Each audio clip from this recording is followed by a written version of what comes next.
banger.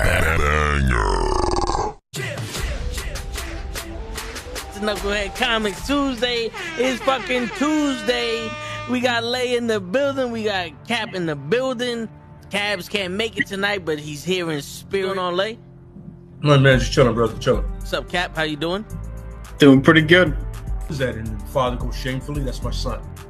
And the other guy goes shamefully. Orion goes, that's my father. Choose fear and hate to run your life. Something you can't do. That was wrong with me from the beginning. I was doing it that way. I was gonna go down that path. I worried. You thought it was Grayson? Sorry, got hurt. It's like not him.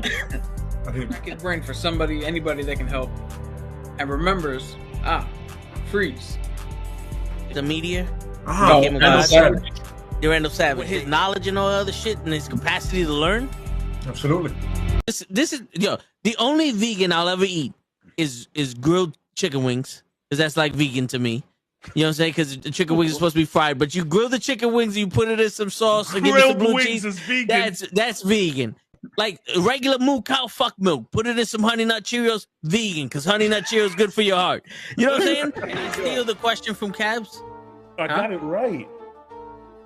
I would also like to steal. I would also like to steal.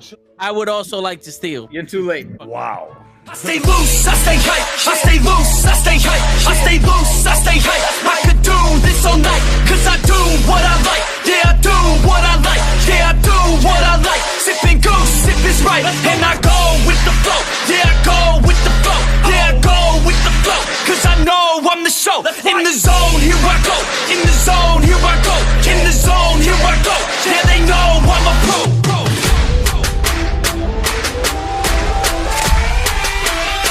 Let's go, let's go!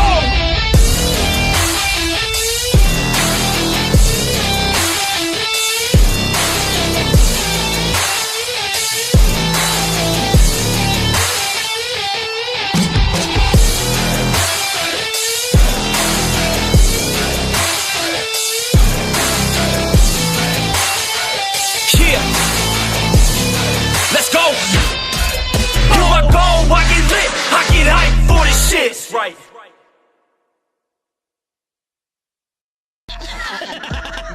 Word. He be like, I got a left elbow and a right elbow. I can break your face with an any elbow. Make sure that you get elbowed in your elbow with an elbow. Got the arm bar, get the phone ball, get around with the bomb with the bomb ball. Daddy's gonna take you to Jersey Shore. Yo. It is Tuesday night, and that's Nukkle HeDD Comics. We all here in the building, ready to get down to the nitty and the fucking gritty. No Diddy. Why is Ray frozen? That could just be Mitty. I'm frozen. He's not frozen. He froze on my end, but that could Was just that be just me, that still?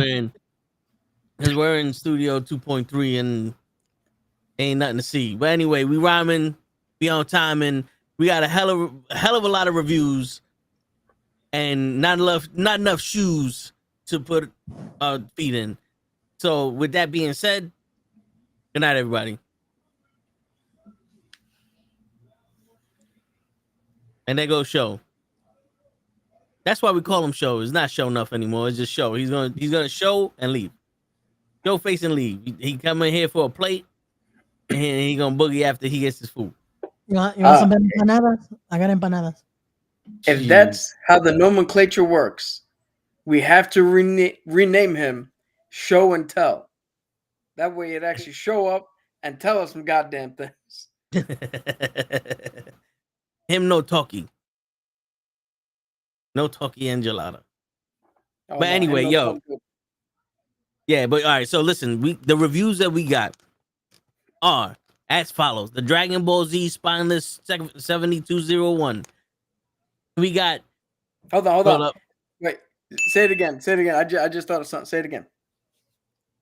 We got the Dragon Ball Z Spineless 7201. Lockdown. That's right. We got the Penguin. Lockdown. We got Agatha all alone. Lockdown.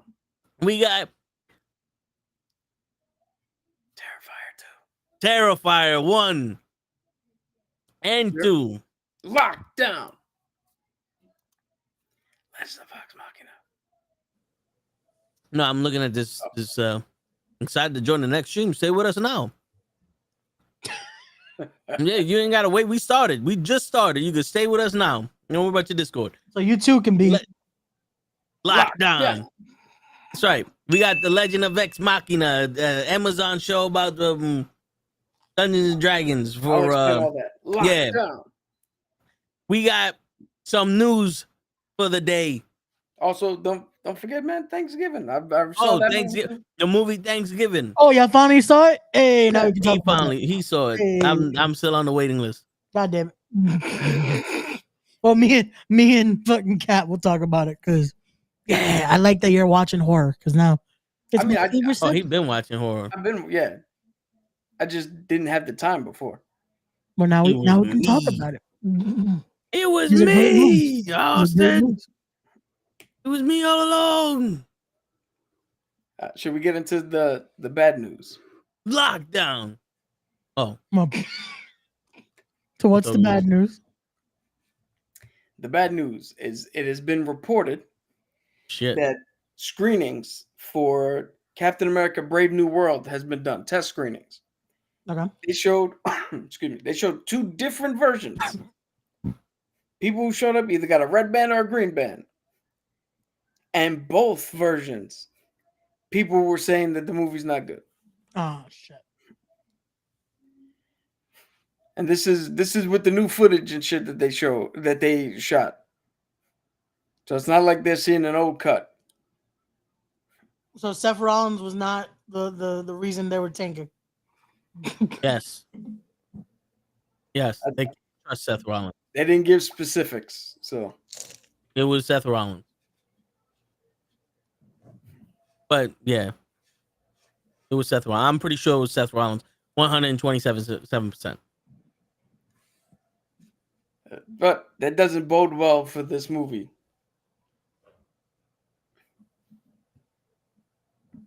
Why? Well, has there ever been a movie that didn't bomb for Marvel in the test screening?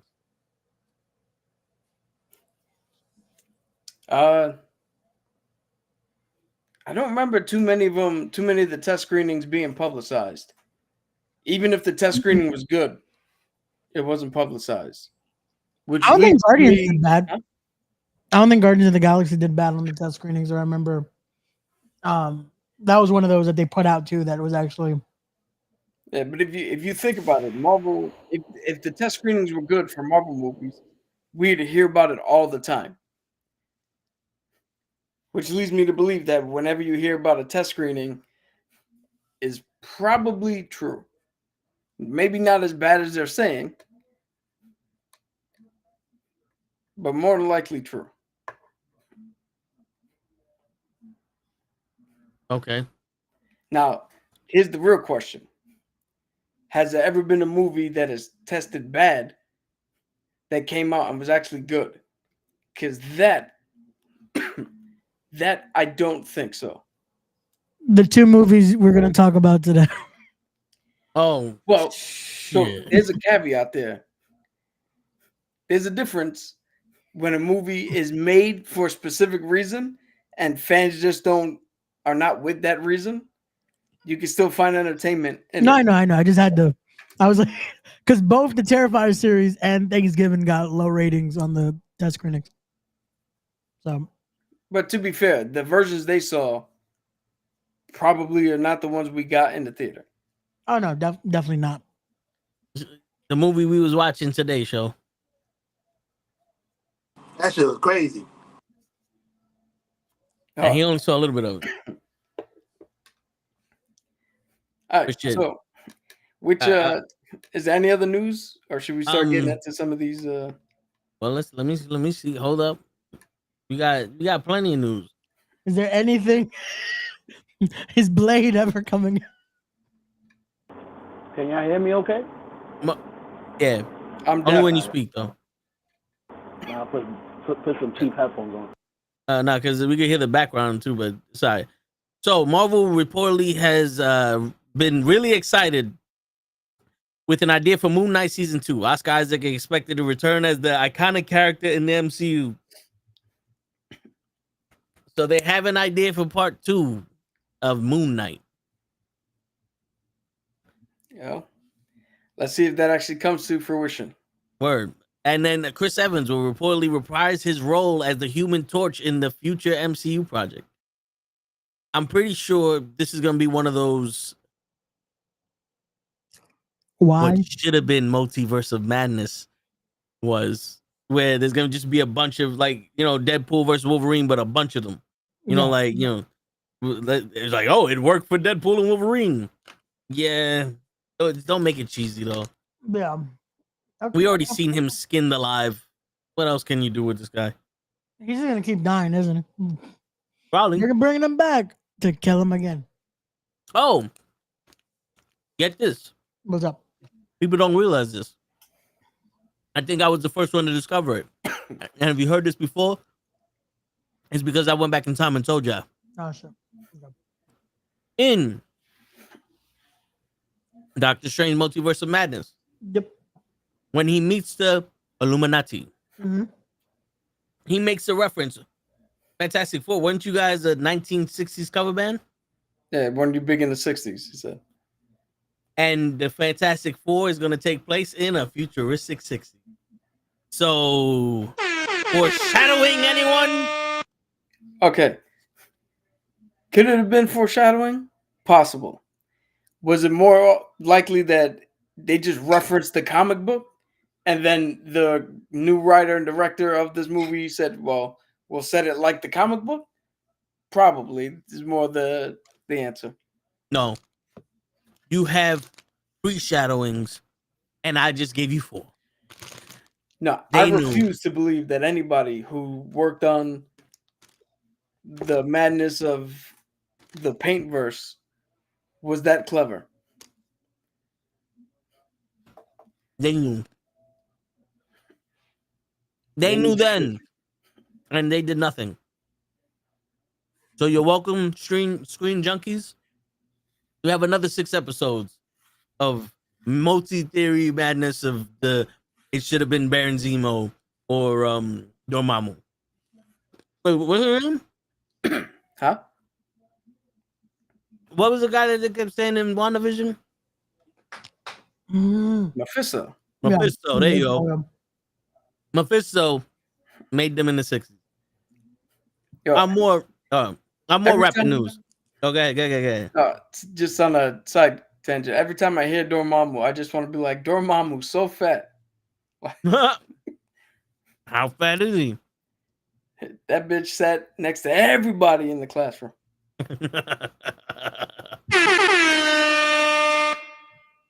So, more news. Stephen James, do you know who that is?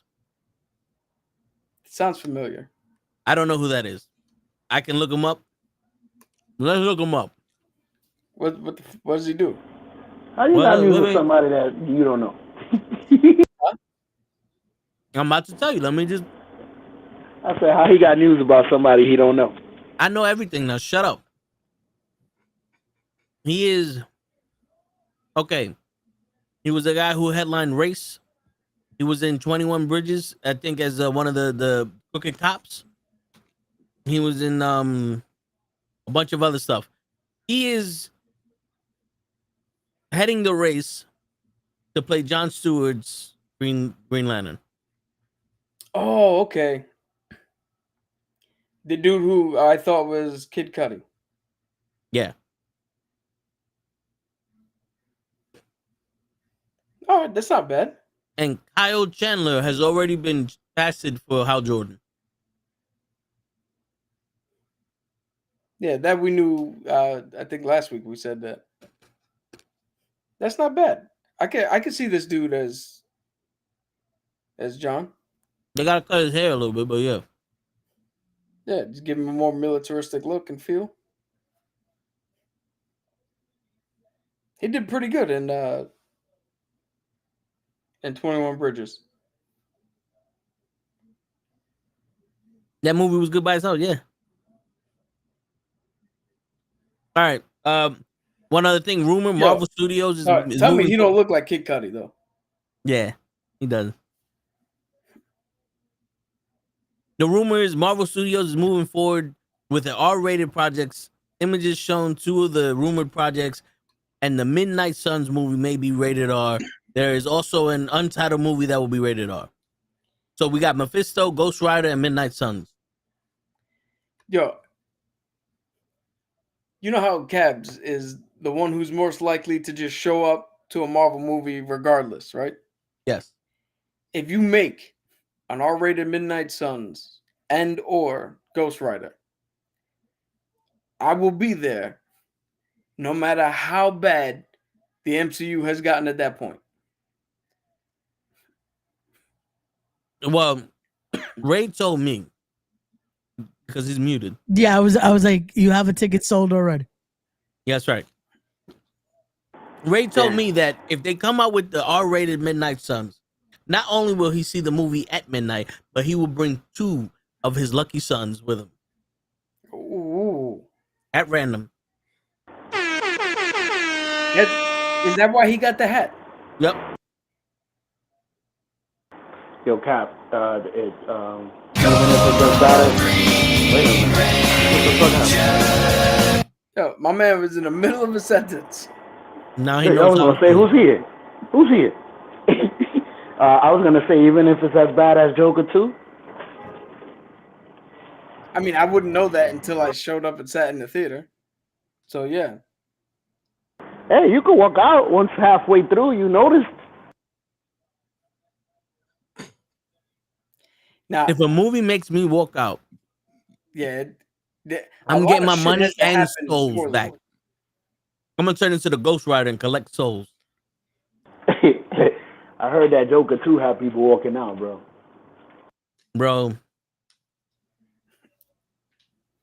I could have told you that shit was gonna be. I think we did tell you as Ray turns off his camera because he's too shy to admit when a movie's garbage.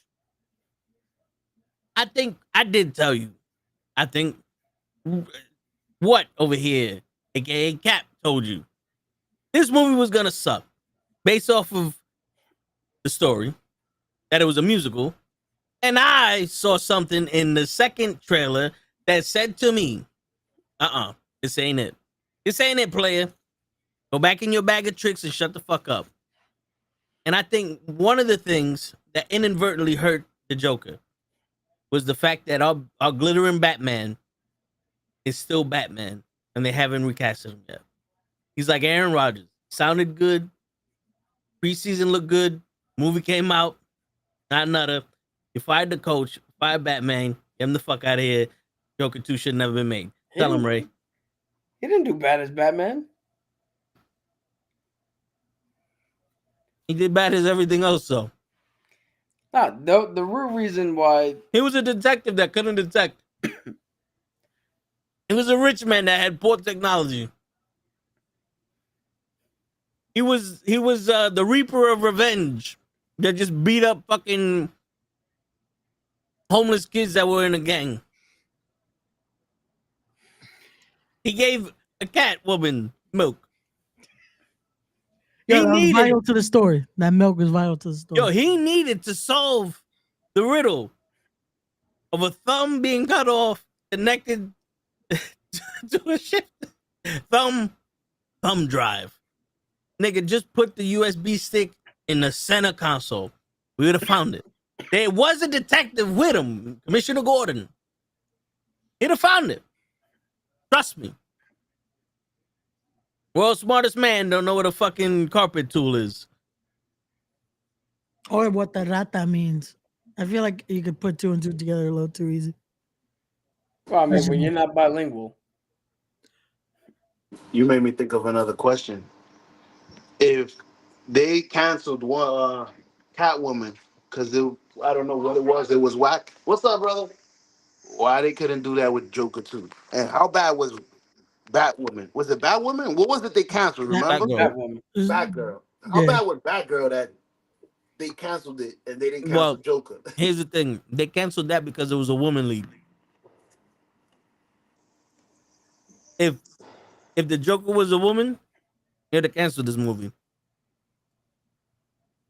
Nah, well, here's the real answer. They didn't cancel it because the first one made over $1 billion. It was the highest grossing rated R movie ever. won an Oscar for Joaquin Phoenix. You bring back the same director, the same lead actor, the same writer. You add Lady Gaga. You put in some new elements. Why would this movie fail? And from everything I know, it failed because even the director admitted it. He didn't like the response that people had towards Arthur Fleck in the first one. He was baffled by how everybody championed him and was like on his side. So this essentially was the no. This is not the guy we root for movie. And when you have people who, it's like Zack Ryder. Zack Ryder wins the Intercontinental Championship of WrestleMania. You're like, oh, they're finally doing something with him. And then on Monday, they remind you, nope, this is not the dude you fucking cheer for. We gave him something that was for him, not for you. You know what? You know what the crazy shit is? That director has never seen The Dark Knight, has never seen Freddy Krueger, Halloween, Nightmare on Elm Street, Jason Voorhees.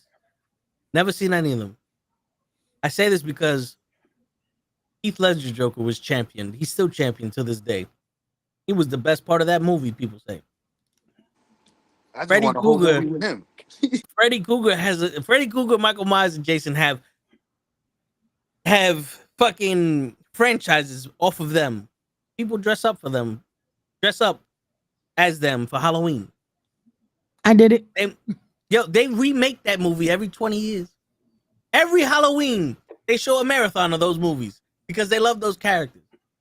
If this guy really was a good writer, a good director, he would have taken the heat from Joaquin Phoenix being the Joker and everyone loving him and made him in this movie change, give him a hero to go against, and actually turn him into a sadistic motherfucker that he was supposed to be. And then made him the real Joker and be like, nah, son, this motherfucker. I was with him until he did that to that dog.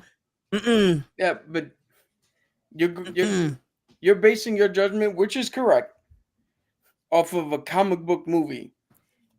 Todd Phillips didn't make a comic book movie. Todd Phillips made a movie that was an analyzation and breakdown of the cult of personality and how pushing somebody too far can put them in a false position of idolship. Like, the movie wasn't supposed to, you weren't supposed to walk out going, yo, Arthur Fleck is the fucking man. Anarchy in the streets, paint your face. You were supposed to go out, walk out of that movie, pretty much like I did, and be like, this sad piece of shit did what? Y'all let him do what? Because he painted his face? Half the shit he said wasn't fucking true. Like, that's the response you were supposed to have, or the movie was supposed to elicit. Well, it's funny because that came out right before COVID. It was 2019.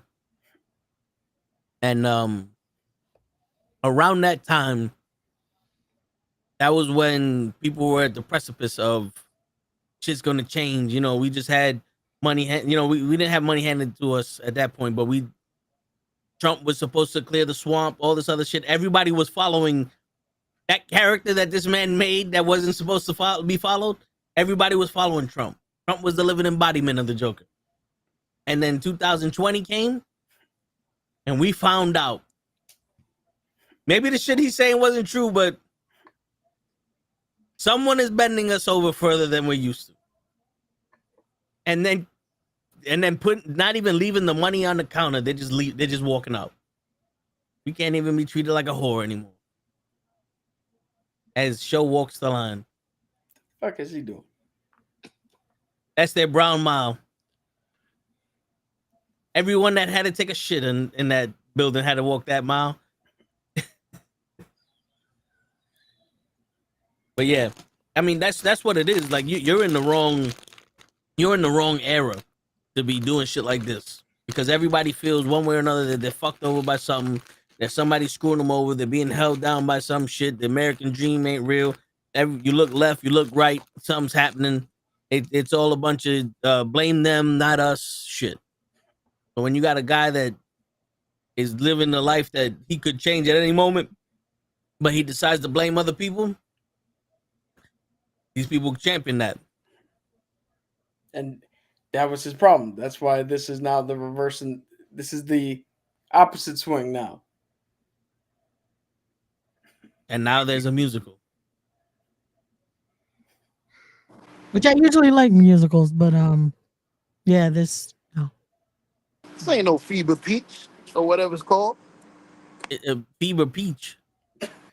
What? Fever Pitch or whatever. Pitch Perfect. There you go. Because I was about to say, even Fever Pitch wasn't a musical. That was a baseball movie with Drew Barrymore and Adam Sandler, right? No, I think that was with wasn't that with Freddie Prinze Jr.?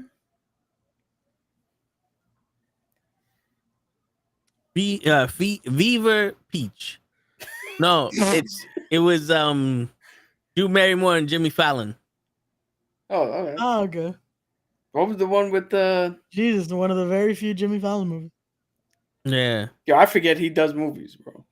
He did movies. I don't think he's been in one in. Yo, Taxi was enough. Taxi was a good movie. Yes, I'll give Taxi that. But yo, Ray, we gotta talk about your taste in movies, bro. Summer Catch. You don't like Taxi, man? This will be. Yes, baby.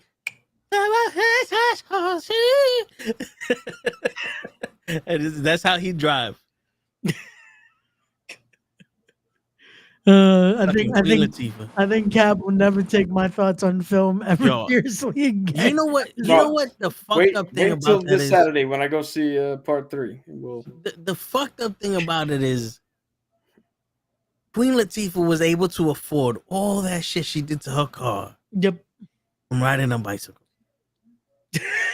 Yeah. But she couldn't afford to stay the fuck out of somebody's business. Nope. God damn. Like,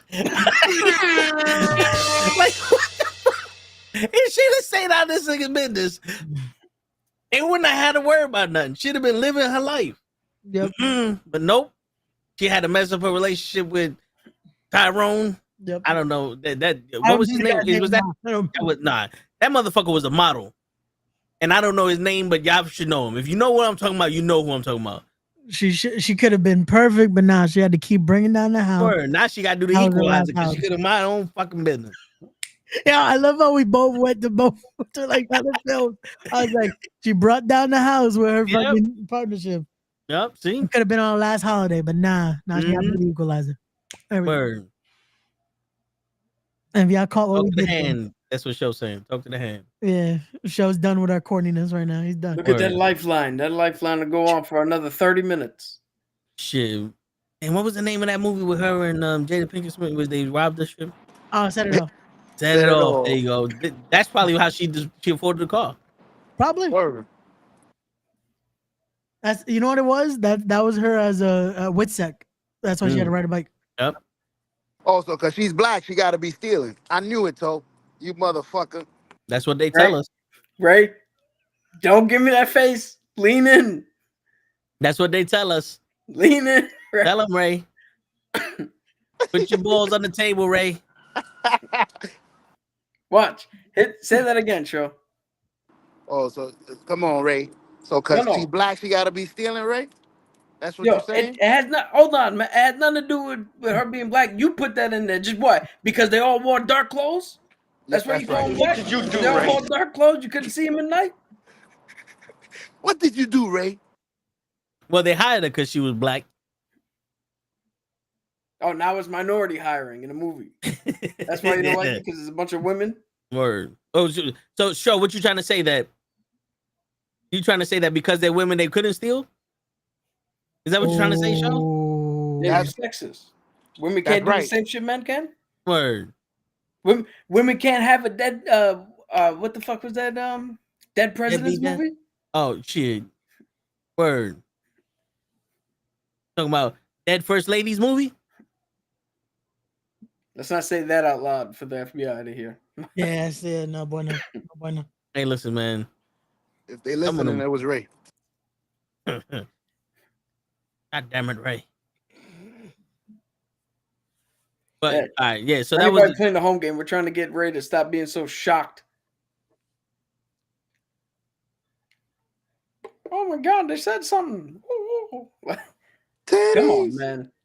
okay. So one last rumor mill. Reports reveal that Matt Reeves' production company, Sixth and Idaho, is developing a Mr. Freeze film set in the Batman world. James Gunn listed as a producer. And now he's not even listening. Yeah, see? You don't give a fuck. Now he's dejected. He's setting up 2 more fucking interviews. That's what he's doing. It is. He's setting up a baby mama. He don't give a shit. No, well, they're gonna turn Victor Freeze into a thing Freeze, and he's gonna be gay. Instead of shooting ice, he's gonna be shooting snowballs. Doc Ivy, because we're going by her professional name because she's no longer identified as a plant. She's a scientist. Her name is Doc Ivy now. She will be shooting fireworks out of her ass. All because Ray can't accept that a woman can control plants. Wait, what? Oh, thanks for joining us. They got a new superhero shooting fire out their ass because of you. Is it me? What the fuck I do? Because you gotta light a fire to fucking be a part of the conversation, Ray. Stop putting your phone on this shit. Listen, we are in a meeting, professional shit. Put your phone in the toilet and flush it. I don't give a shit who's setting up what meeting. Text messages are made to be replied later.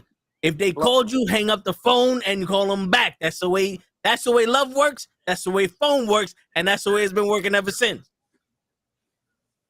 Shit. Flush it twice.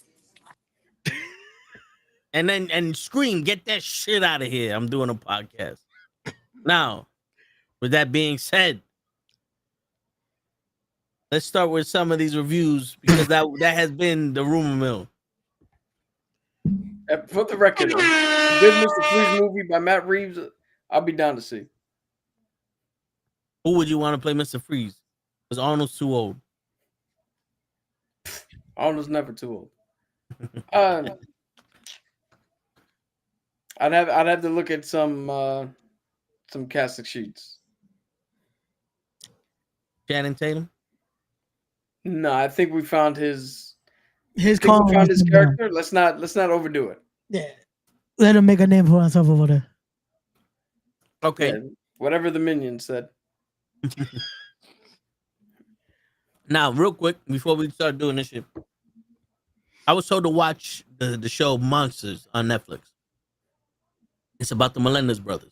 Oh, okay. Oh yeah, everybody's watching that shit. I didn't know the name of the show was Monsters, so I put on the trial of the Melendez brothers, thinking this is what everybody's watching. 15 minutes into it, I said, "There's no episode 2." And there's no reenactments of this shit. This is just a trial. Why was I told stories about these motherfuckers walking and busting shots like they could see it? You just gonna repeat what he said to me? All right, cool. So I go up to somebody who reviewed it to me. I said, "Yo, bro, I don't know what the fuck you watch, but what I'm watching ain't nothing like what you said." And he looks at the screen. He goes, "I don't know what the fuck you watching. I ain't see that shit." I'm like, "What?" He goes, "Yeah, there was no real footage." I said, "You was watching a TV show, not a documentary, motherfucker?" He's like, "Yeah, it was like Dahmer." I said, "Why didn't you fucking say that in the beginning? I'm watching the trial." Now, my question to you is, you think they should have got life? Yes. Hell yeah. Yes. Did you see the? No. I've read the case file. Yeah, like it's. They didn't get life. They did. Okay, I thought you was asking because No. I asked you if they should have got life. Like if they got life. Do you think they should have? Yeah. Because according to what I've seen there, they were molested and tormented and all this other shit. That's perfect. The validity of that has been argued. Because there was a hung jury the first time. Then they just got back to the second case right after OJ's verdict. And it was almost like, listen, none of you motherfuckers can say, do, or read anything. You walk up in here and you say guilty. That's the only rules I'm giving in this case, and that's it. And they spent 6 months, and the jury was like, well, we can't use the testimony as them being abused as children. We can't use this testimony for this. We can't use that for that. And the jury was like, I mean, the defense pretty much didn't have a defense. No. It was unanimous.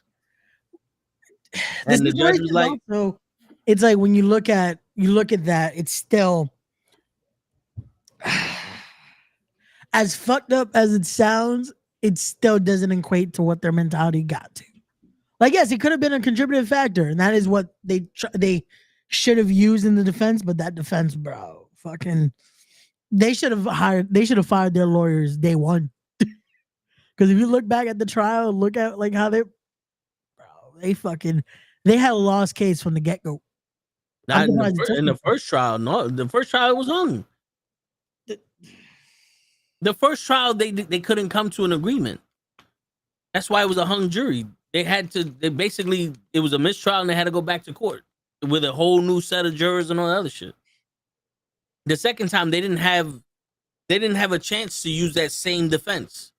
The judge was like, "Yo, whatever you grew up with, all that other shit is inadmissible. You can't use that here." Yeah, well, yeah, that's. I gotta watch that show though, because I want to see how they portray it as a reenactment and all that. Because I didn't know that was a thing now on Netflix.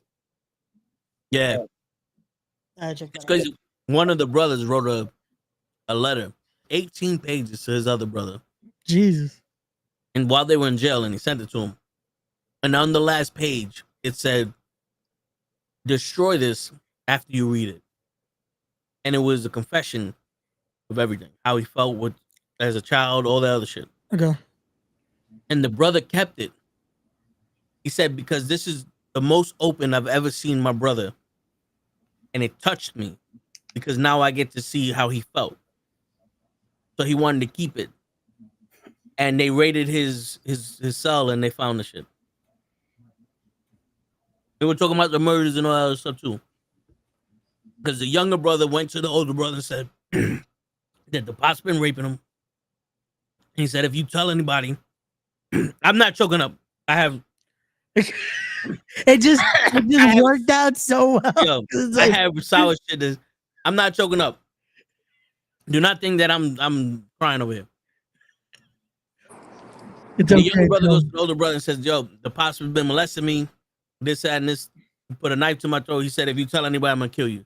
Yeah. And the older brother was like, well, I got to protect you. And then they came up with that plan.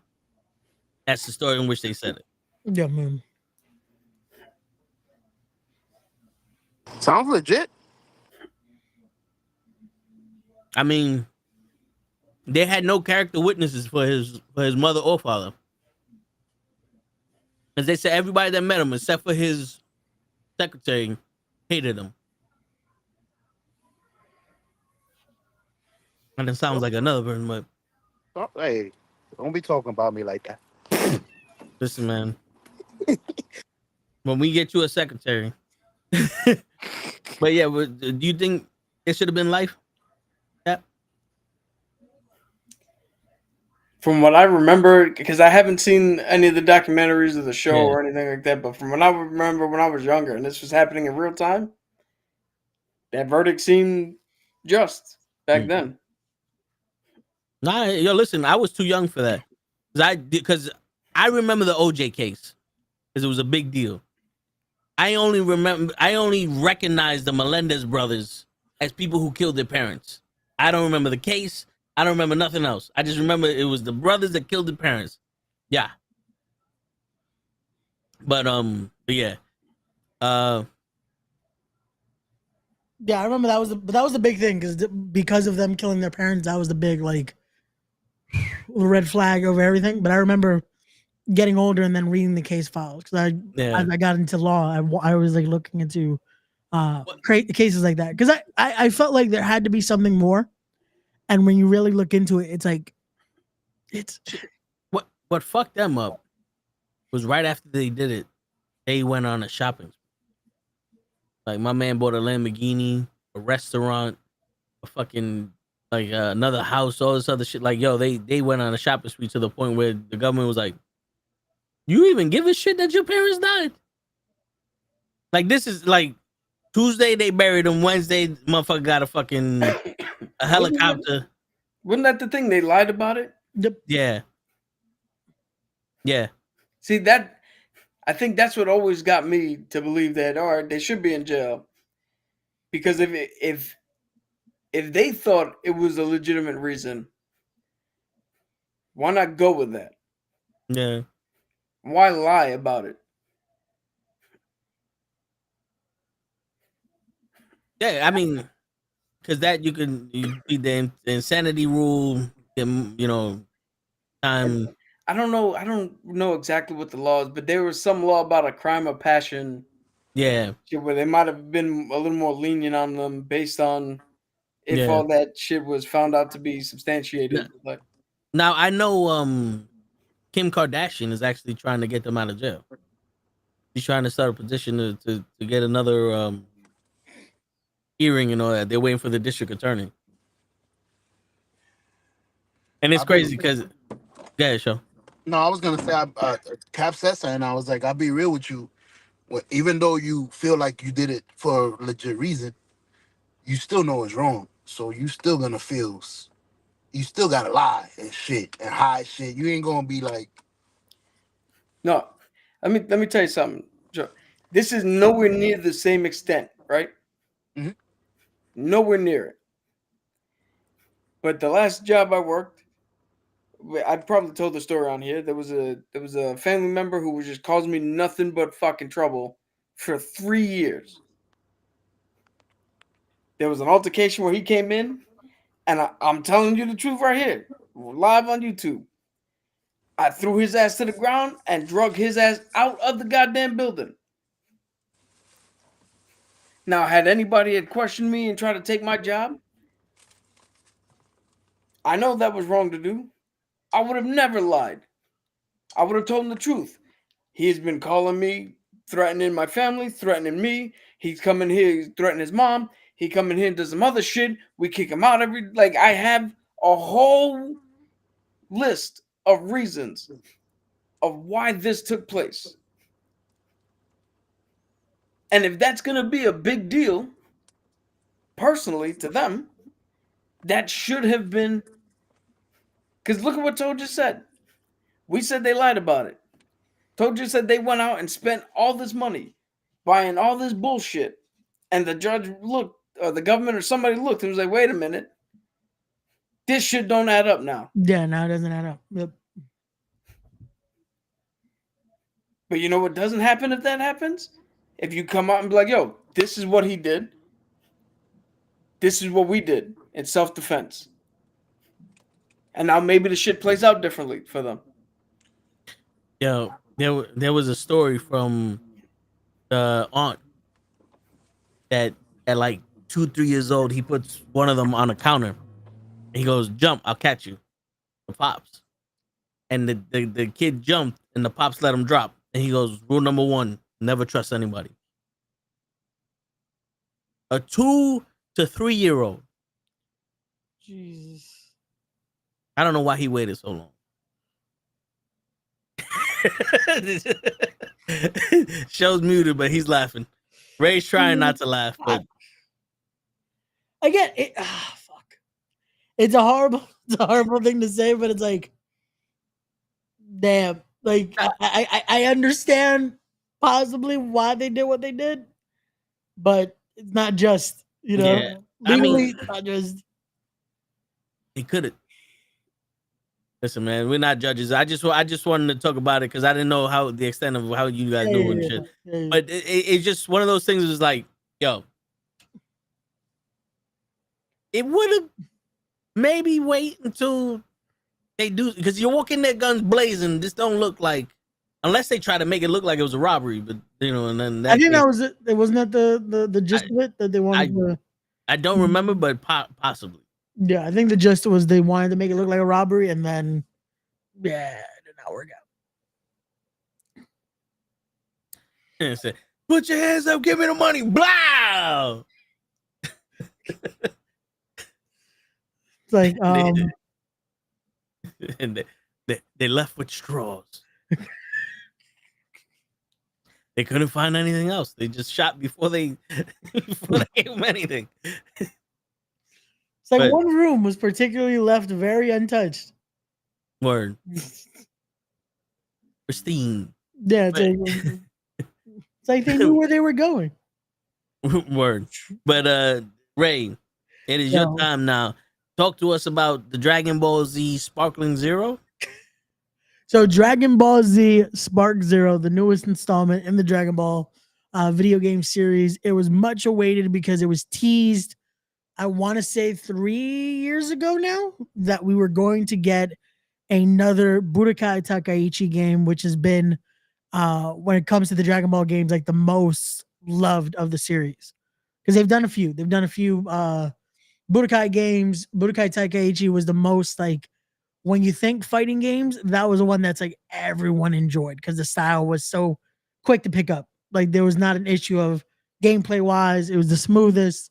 Budokai Tenkaichi 3 had like the biggest roster at like I think it was 120 characters, maybe a little less because of the time, but it was a huge roster. This new roster clocks in at 180 I believe, and that's just the base game, not including the DLC that they plan on adding, all that stuff that makes the game over 200 characters. But the playthrough so far, man, it brought me back to playing it on the PS2 back in the day. Like, So, bro. So this game, what is the premise of it? Is this basically you're reliving Dragon Ball from Dragon Ball 1 to now? So I've currently started the story mode today. And I'm doing the Goku part of the story. So from what it looks like, it's legit taking you from the OG and you keep going. Because I saw someone, I just opened because I wanted to see if I was fucking up something. And I'm like, yo, why is this one video alone 4 hours? And then I tried to like sneak a little bit and I'm like, oh shit, no. So it takes you from the OG all the way to the last thing. Because we haven't had a game like this in a while. Because they did Xenoverse, and Xenoverse, it had, the newer models, but the gameplay of it was so, it sucked. It wasn't a real fighting game, in my opinion. This, though, it has that, like, what you wanted out of that. Like, once you unlock everything, it is, bro, it's going crazy with online. It's going to go crazy with multiplayer. Like, this looks like the game that people wanted for a while. And like I said, that roster alone, it's like, oh, man. And you have all the versions of Super Saiyan this, Super Saiyan that. Like, it's, and the thing about the characters, too, is legit, depending on what model it is, it's that fucking OP. Like, I played today and I went with, did the Goku saga, and you tell the difference of using regular Goku to even just going to Super Saiyan 1, how much of a difference damage-wise that is. Bro, I had finally Super Saiyan 3 fighting Boo. Bro, I think I fucking killed him in like 2 seconds. Shit. And that's Boo, just Boo's supposed to be strong as fuck. Bro, but with Goku, it was like it definitely took a little minute, but it was like, bro, you could tell the difference. Like they definitely made these characters like, oh, it's gonna be a fight. That's dope.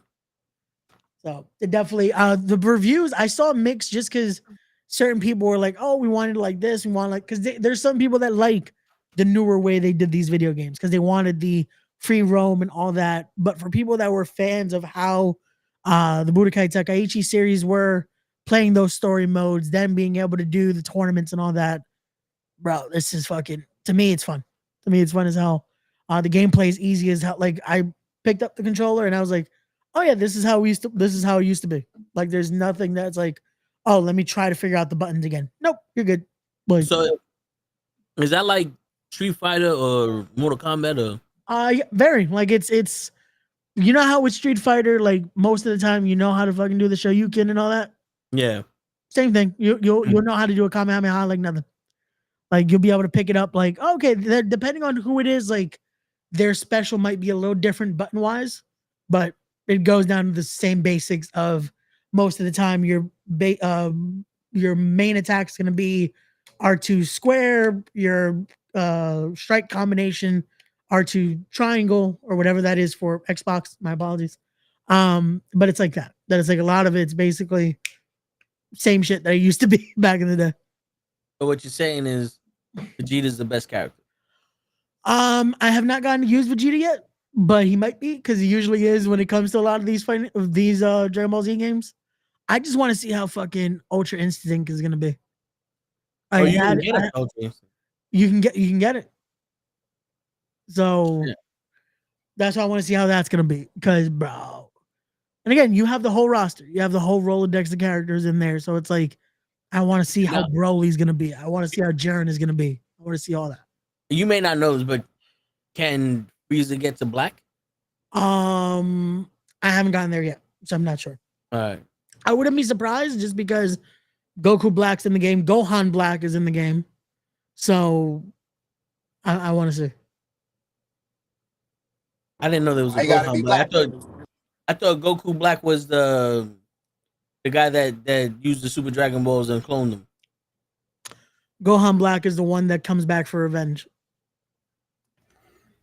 That was one of in the last season that they did the Gohan Black that he basically he even makes them feel like, oh man, we're pieces of shit for what we did.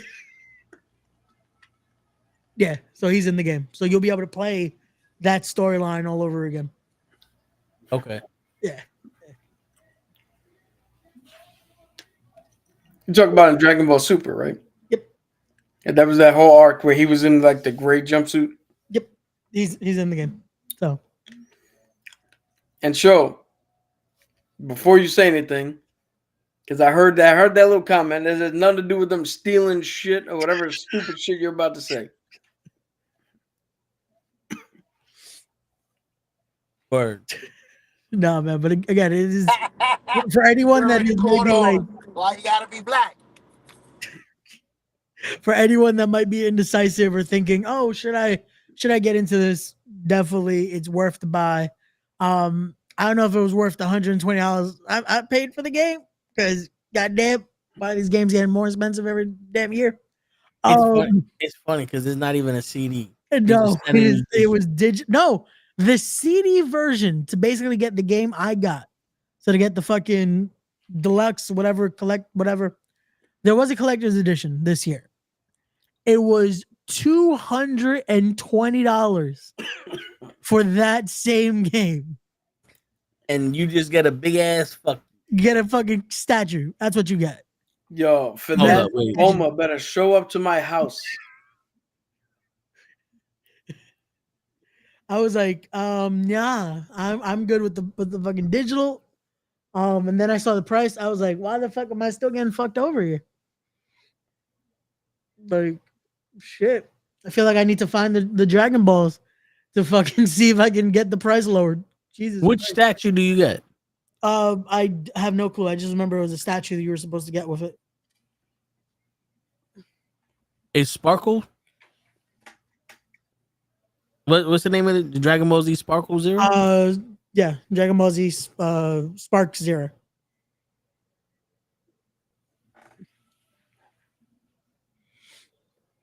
Damn, my boy gave me a fucking Dragon Ball Z statue thing to paint, and I don't know where the fuck I put it.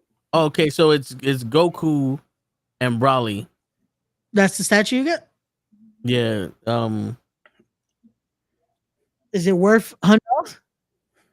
That don't look like it's worth $200. Jesus. Yeah, no. That is one of the fights you're gonna have in the game. But yeah, still not worth it. Still not worth it. Also, I love how it's pre-ordered for early access. People have not gotten the game yet. So the only people that are getting to play early are the ones that ordered the digital deluxe. Look at this. This motherfucker telling you it's not worth it, but then touting the fact that it gets to play it 2 years before you do. Word. Typical rich dude. Mm-hmm. You might get a statue, but I get to play it before you. Wait, did I hear Ray want to get? I do not want to get tennis elbows. I'm not gonna be doing whatever the fuck Kenny was doing last Apparently, night. yesterday Kenny was just having mad churros, and he got a tennis elbow from it. You know, Yeah, I'm starting I to guess think Kenny didn't go to McDonald's, huh? I'm starting to think Kenny ain't at these baseball tournaments where he tells us he at these baseball tournaments. Kenny out there playing pickleball, huh? He picking something, all right.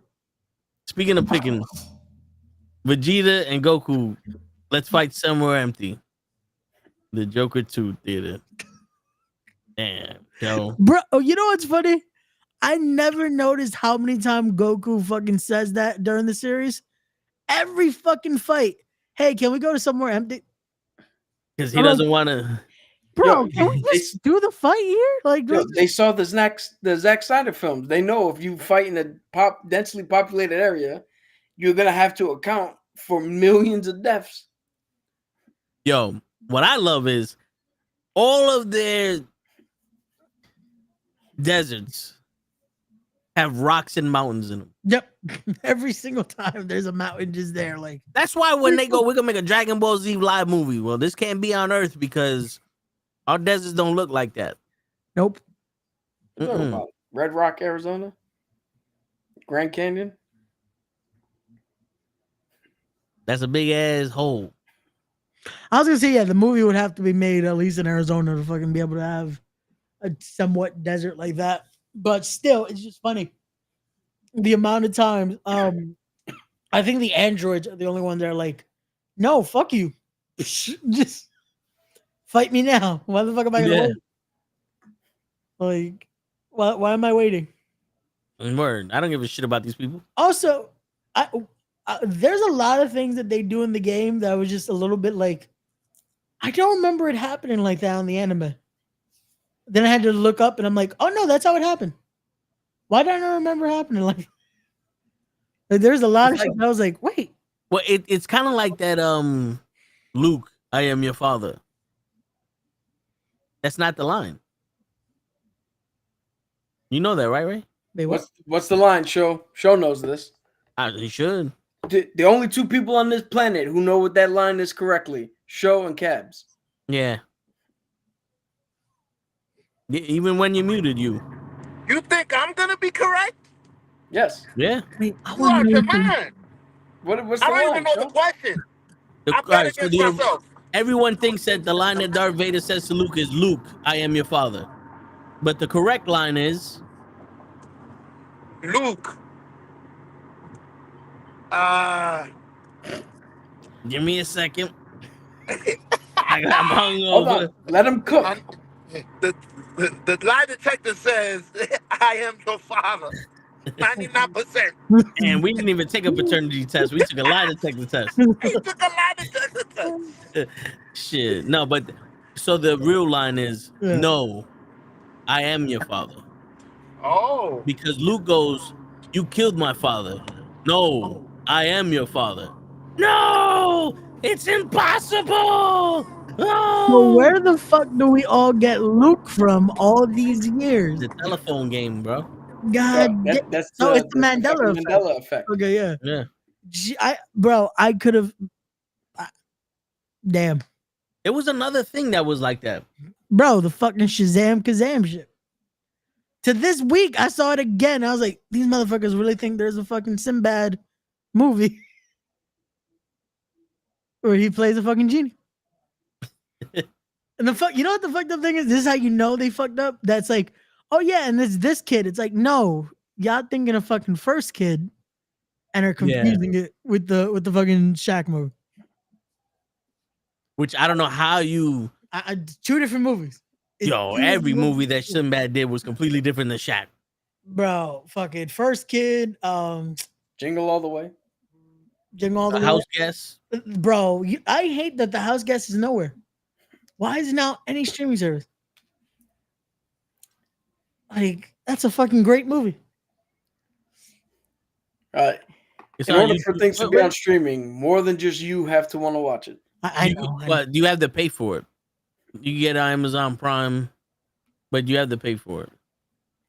The fact that I mean, Bezos is broke right now.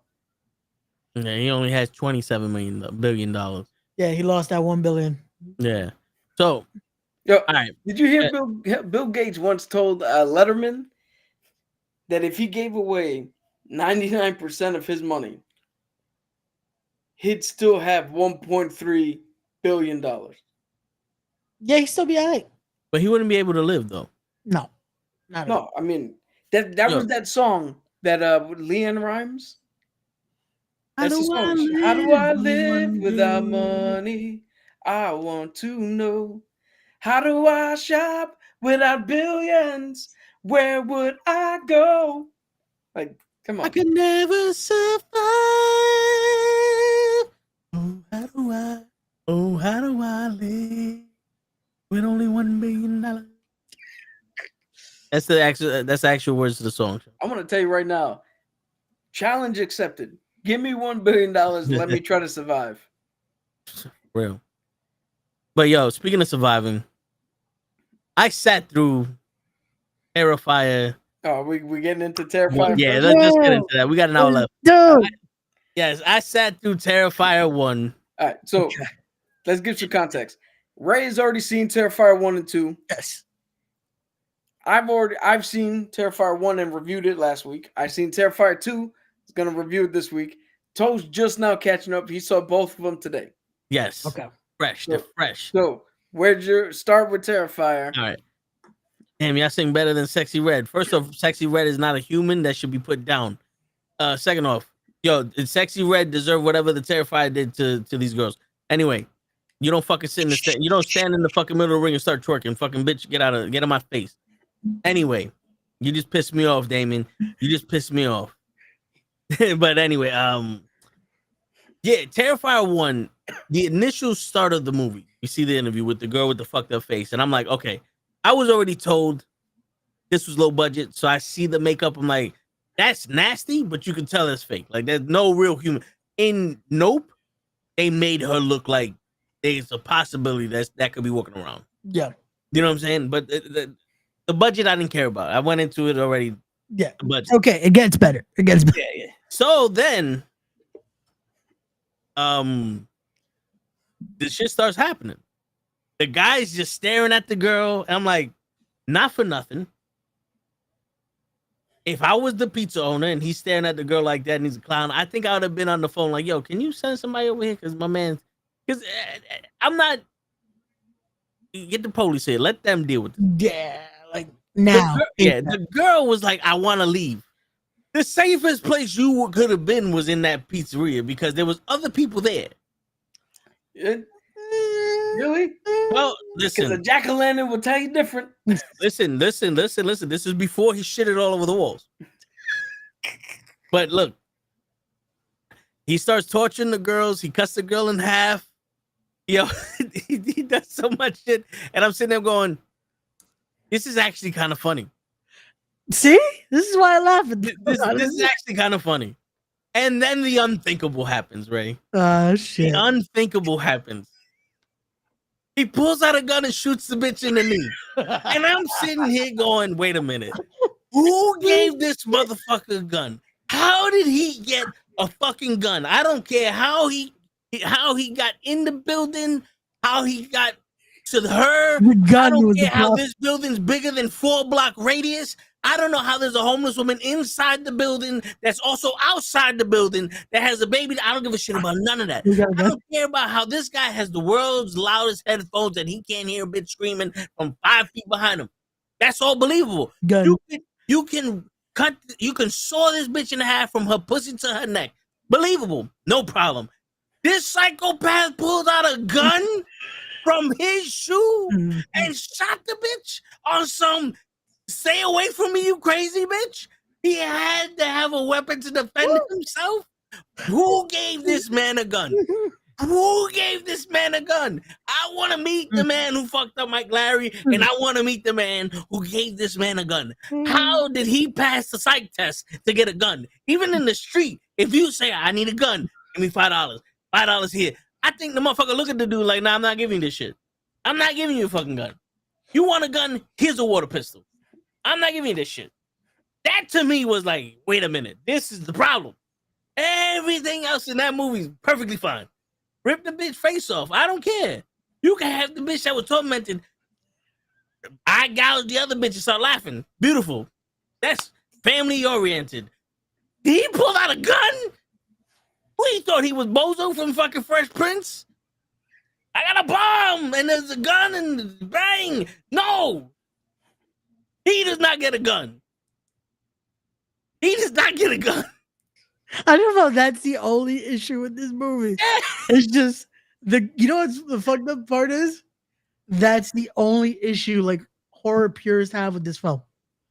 Is because he has a gun. And they hated him using one, and they hated when Michael used it in the last fucking Halloween movie. That's like they should never have a gun. You know what's funny? That's the only thing that made sense to me. Is that this dude would have a gun. Yeah, I love how that was the message I get from Toe to start off the morning. Why does this motherfucker have a gun? And I'm like, oh, you're watching it again. I was just like, because I knew exactly what he was talking about too. I was like, it gets worse. Keep watching. The first message he sent to me was, he had a gun. Laugh my ass off.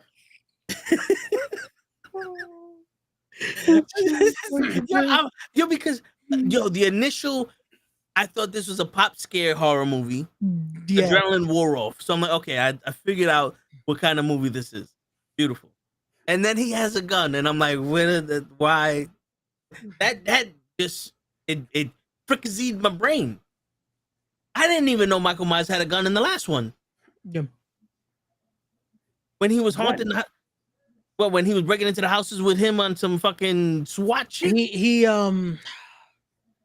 used, I can't remember, was it a shotgun that he used? He used something that it was a gun that it's like people hated. That's like, oh no, the bow and arrow. It was something he used. I can't remember. It was some hold on 1 second. I'll look it up while we continue. Yeah, I'm not gonna lie. That Halloween's End movie was so bad I erased it from my memory. Yeah. Yo, while Ray's looking for that, I wanted to correct one of those saying.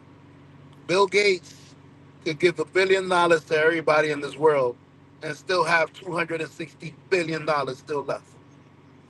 That's what I told you. Yeah. And once he does that, he'll ruin the economy. Because not if you go to the hood, everybody's gonna have rims, cars. No, there'll be no parking. There's proof. Back in the old days, Massa Mesa was the first billionaire in Egypt, in Northern Africa, and he legit, to just fuck with one of the kingdoms, he gave everybody gold and made everybody rich and ruined their fucking economy for like 40 to 50 years. How? There'll be no house to buy. Everybody bought a house. There'll be no cars to buy. Everybody has a car. Everybody's rich. Yeah. So nobody's in the workforce. Nobody's in the workforce. How are you gonna sell goods? Who's gonna make goods? Nobody needs to make goods anymore. Everybody's rich. You buy up everything that's already pre-made.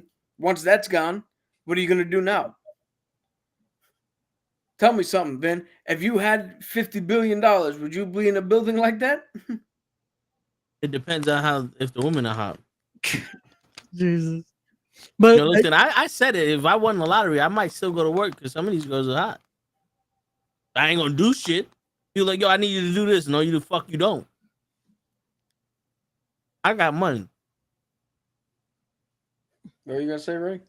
No, I can't find where he uses it in Halloween. But the gun though is the funniest.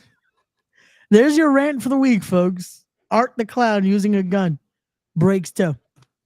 So yeah. So that was Terrifier 1.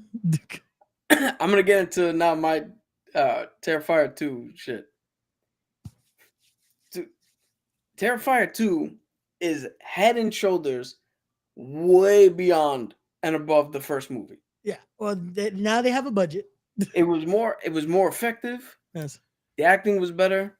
Yes. they're still pissed off for a story, Eh, but they tried. The only issue I have with part 2 it's Chris Jericho. is 2 fucking hours. Yeah. It meanders where I'm like, yo, what, dude? There's one point where, before we get into specifics, the main girl's got to find her brother in the fucking abandoned circus carnival shit. Yeah. Yeah. And I paused the fucking movie to do something and looked, and I still had 40 minutes left. Yeah. I was like, what are we going to do for 40 minutes? Her brother's 10 feet in that direction in that building. You know what we do? We get a power sword. That's all I can think of during that fucking fight sequence is fucking go Power Rangers power sword. So, all right, let's get into it for everybody who doesn't know. Terrifier 1 ends with Art the Clown being resurrected by some magical force. Some force brought him back to life. This movie picks up at that exact moment. We see him kill the coroner. We see him look around like he's surprised. He's checking out his eye that's missing, the back of his head that he's shot through, all this shit.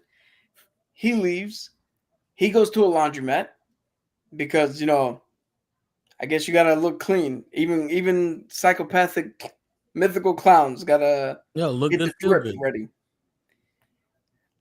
In the laundromat, he sees this little girl. Do we know who she is? Nope. Are they gonna tell us who she is? Nope. Did they drop a hint? Maybe. But this bitch shits all over the floor and then starts playing patty cake with him. And the other dude who was asleep in the laundromat wakes up to see that there's nobody else there but Art. So now we know that the little girl is not real most of the time. Only a few people can see her. Art being one of them. Then for some reason, that little clown girl leads him to this family where now Art's just terrifying the shit out of this girl and her younger brother. Because their father had an aneurysm and then started drawing pictures of Art and the victims he had and all this other shit that's happened. He had newspaper clippings, and his insanity and his illness drove him to do some other stuff. He's no longer on this planet. Yep. And that's where we meet the family. By that time, the family is now dealing with the grievance of losing someone. I'll tell you right now, like I said, this was more effective in the horror thing. Because the first one, I was not scared. I'd not even flinch. I think the only thing I might have flinched with was the first time they showed Victoria. Yeah. Because I was not expecting that. Yeah. Because I was like, I didn't know what the fuck that had to do with anything. Yeah. I think that was supposed to be the effect of trying to do a jump scare in that first one. But again, low budget. They really didn't have anything that's going to give you something like that. This one, for some people, I know the gore is much.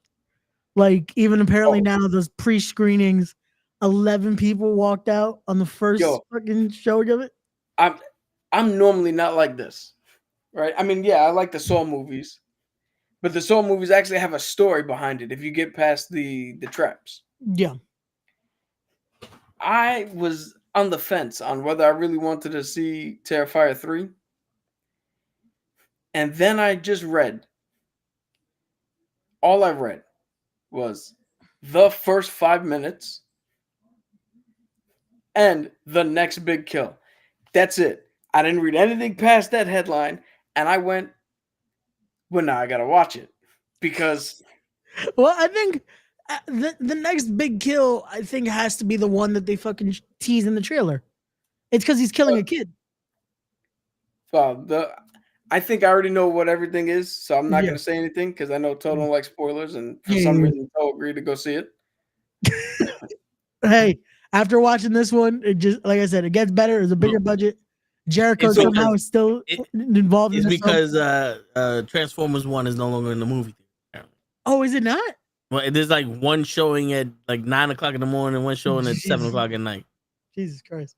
But yeah, like Jericho is attached to it. He's still signed on.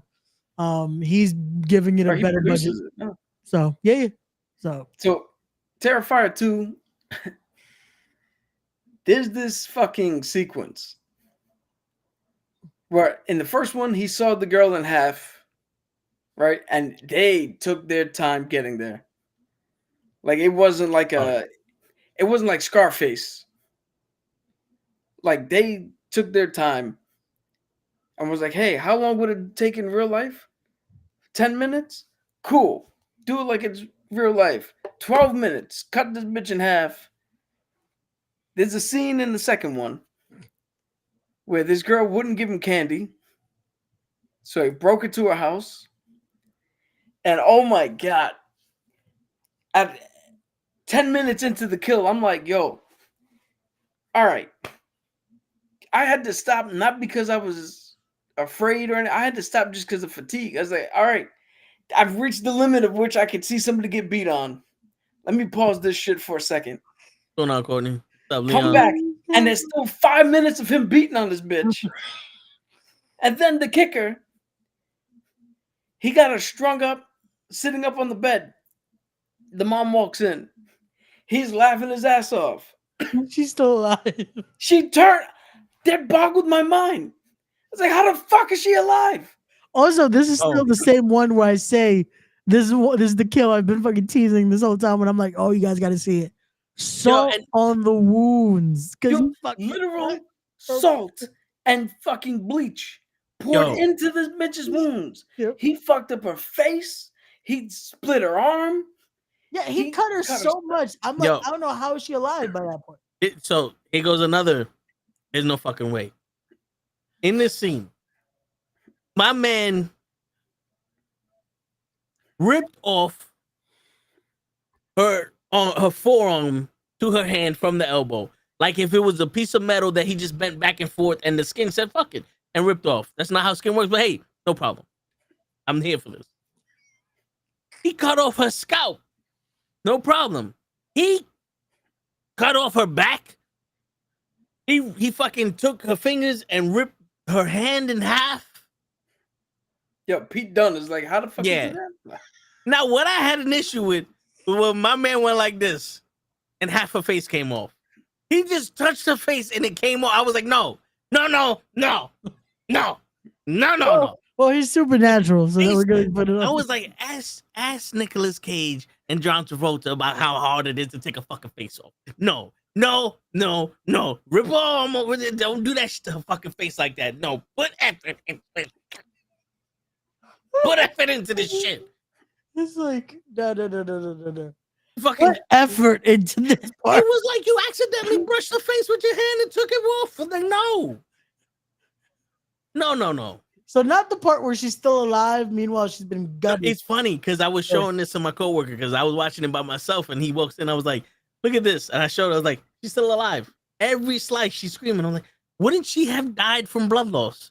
But she would have had a heart attack. She didn't pass out from the pain. And I'm just like, she's still alive. Then the mother came in. I didn't even realize that she was still alive then. I was just like, really? You see your daughter like that and you're just going to scream while my man is still sitting there. I can understand running. Like, oh, he's dead. Oh, dead. Then she turned around like, oh, shit. And running to a phone, out the door, to him. I'm just going to sit here and scream like if I just got a call, my baby slipped and fell into some shit, and I got to go clean it up now. Like, but her face, like, this, why was it so easy to do this and take the face off? Like, what's, come on, the face? Really? You did everything else with the knife and force. It's something. I just want to know what he's going to top with in this one. When he first cut her eye open, I was like, I I believe an eye would do that. Because it looked like that eye exploded. Yeah. I was like, you know, I don't know what an eye would look like if it got sliced in half while it was still in the face. But that looks believable. I'll allow that. Yeah. I want to know. This is the thing that bugs me. Even though this is a better movie. What the fuck are the rules? What do you mean? He invades dreams now? No, she was just psychopathic. No, the main girl, Sienna. She fell asleep, had a dream. He was in the dream. Yeah. She was stuck inside. The fire in the dream affects the real world. Him and the girl are playing patty cake in the school, and they can throw the possum. The kid sees, nobody else sees. What are the rules to this world? Salt. Because and there vinegar. are the only rule is if you show up and Art is standing in front of you, pick how you're gonna die, and he's gonna make it worse. Yo, not for nothing. When you asked what are the rules, I was like, ain't no fucking rule. But in my head, I had a similar thing. I was like, when did they start fucking with kids? Because he started slicing this kid up. And I'm like, okay, this isn't like you're trying to kill the kid. But you sure as fuck are hurting this kid. Like, when did they start fucking with kids? Well, actually, his favorite weapon is that chain of fucking slicing shit. No, I was talking. He had the scalpel in the beginning. Yeah. He was slicing them in the back. But No, yeah. He is the one that is just that twisted. That is willing to do this to kids. Like, he's that fucked up. This dude has there's no remorse at all. But in all honesty, I think if they were to fight, Freddy would fuck him up. Oh yeah, Freddy would fuck him up. Because Freddy is precise and he's psychotic, but he knows how to he will psychologically be superior. With Art just likes to he likes fucking. I mean, I don't think Art fears anything, though. Remember, Freddy is predicated on your fears. What does Art fear?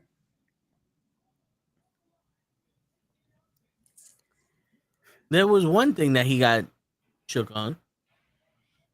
But she was slashing him back with the shit. No, because if you look at it, all right, let's give a little context here.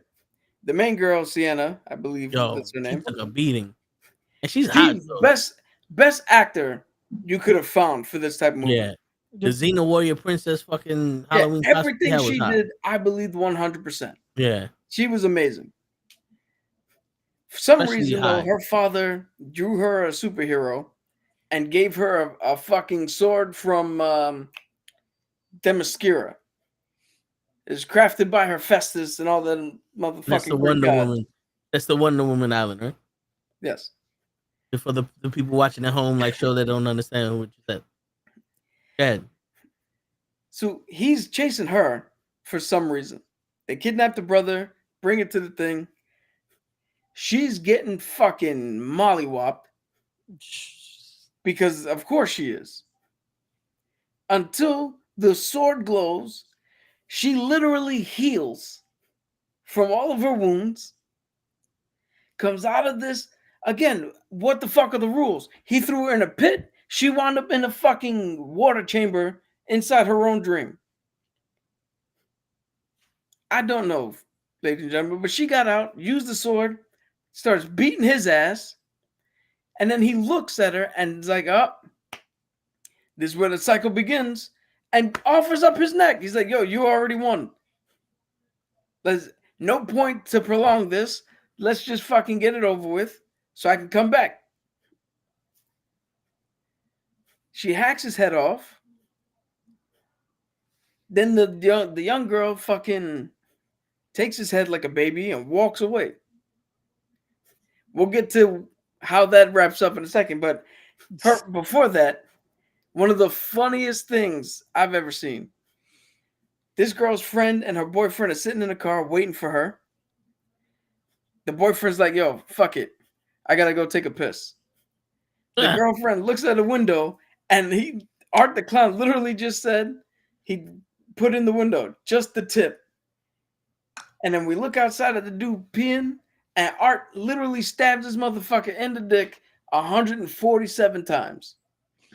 Yo, like not even exaggerating. Like this motherfucker stabbed this guy in the dick like you would do to abuser in a movie. You know, like stab him in the dick. If you know what I'm saying. If you know what I'm trying to say, yeah, that's what you would get. But he did it to this guy who really ain't deserve it. And what made it funny was he ripped it off and then smeared it on the window. As the girl was like screaming her ass off. Yo, and then he's laughing every time he does something too. Oh, bro, that's how fucking twisted he is. He's fucking loving this. Like he gets pleasure from pain. And that's why I think the only thing he fears is how we wrap this film up. And that's now that he has a kid. I don't know about him having. But so had a head. But before we get to this ending, I just want to point out, if anybody is listening to us and is confused because we're jumping all around and we're only pinpointing certain things and like we're not telling the story through line. You're welcome. Yeah, that's what it is watching the fucking movie. Yeah, this movie is very... The point of these movies are not, hey, what kind of lore and world building are we doing? The point of these movies are, hey, how fucked up can we make this man kill another person? Yep. So now the infamous ending, which I'm not gonna lie, the credits roll up and the motherfucking shit says Chris Jericho in the credits. And I went, did I fall asleep? I was like, I saw every minute of this 2-hour movie. I don't remember Jericho being in this shit. No joke. So did I. The first time I saw it, I was like, I looked at my friend. I'm like, when was Jericho in the film? Yeah, I went backwards. I started scrolling through frame by frame. It was like, did he show up for 2 seconds and I missed it? So the credits give up and boom, we have another scene. There's Jericho. They're in the insane asylum at Victoria, the victim for the first one. She's sick. She's throwing up. She's not feeling good. All of a sudden, she's taking blood and other shit and writing Victoria plus Art and a big heart and different words and shit on the wall. And the nurse comes out singing the song from the dream. It's like, oh, Victoria's been singing this shit all day. You hear more noises. They show Victoria bleeding everywhere. It looks like she's giving birth. You see the baby bump. The nurse walks in, and this bitch, I can only assume that this dude saw the relationship between Mark Henry and Mae Young before he wrote this. Because she gave birth not to a baby, but to the head of Art the Clown. Yep. Which is now alive again. Yep. And I was sitting here going, I thought Jericho just helped funded part 2 and he was in part 3. Nope. He was in part 2. He funded 4-3. And somehow he's in part 3. I don't know how, but yeah. Because they could start at the end of that scene. More than likely. And just, and then because it's supposed to be 5 years after that scene. Yeah. Yeah. The one piece of continuity. They asked the director, is like, why does this take place 5 years later? And he was like, well, he's like, the teenage boy grew up and we couldn't realistically make it look like it was 6 months later. So we just went with what it looked like. He looked like he aged 5 years. It's 5 years later. Yeah. So the girl's in part 3 too, Anna? Yeah. Yep. Okay. What I didn't understand? The 40-minute main actress in part 1 was also credited to be in this one, but she wasn't in it. Which one? The black-haired Naomi Campbell looking. Oh, they show her picture. Yeah. Oh. Okay. There's a lot Yo, of do you people know from the that first one that they show just because of newspaper articles and stuff like that. They credit them in the film. Did you know that she was the med tech for WandaVision? Really? Yeah. Oh shit. It's Okay. her hair was cut shorter and she looks completely different when her Oh. hair's short. Yeah. I was gonna say she did not look familiar, but okay, that makes sense. So we have we're now going into Terrifier 3. Yep. And this is gonna be unique because none of us have seen this since it's just coming out. Yep. Ray, when are you watching this? I will be seeing it this Thursday night. Oh, so you're not gonna be on the wrestling podcast. I will be here late, but I will be here because the movie's only 2 hours, and I have an 8 o'clock show. Yo, no horror movie in the world should be 2 hours. Yeah, bro. When it comes to Terrifier 2, that is my only thing that I was like, why are we still here? And then when we got to the Power Sword, I was like, what is I want to happening? know how. My number one complaint in the first movie was, hey, you killed the two main girls. Why the fuck is there 40 minutes left? Yeah. And my main complaint in the second movie is, hey, you did a lot of killing. Why the fuck is there an hour left? Yeah. Terrifier 3. Why is there still 40 minutes to this film? Yo, I'm gonna pull a leg and be like, get up to leave. I'm like, oh, we're still going? Shit. It's funny because he told me about that. He killed the main girl. You got 40 minutes left.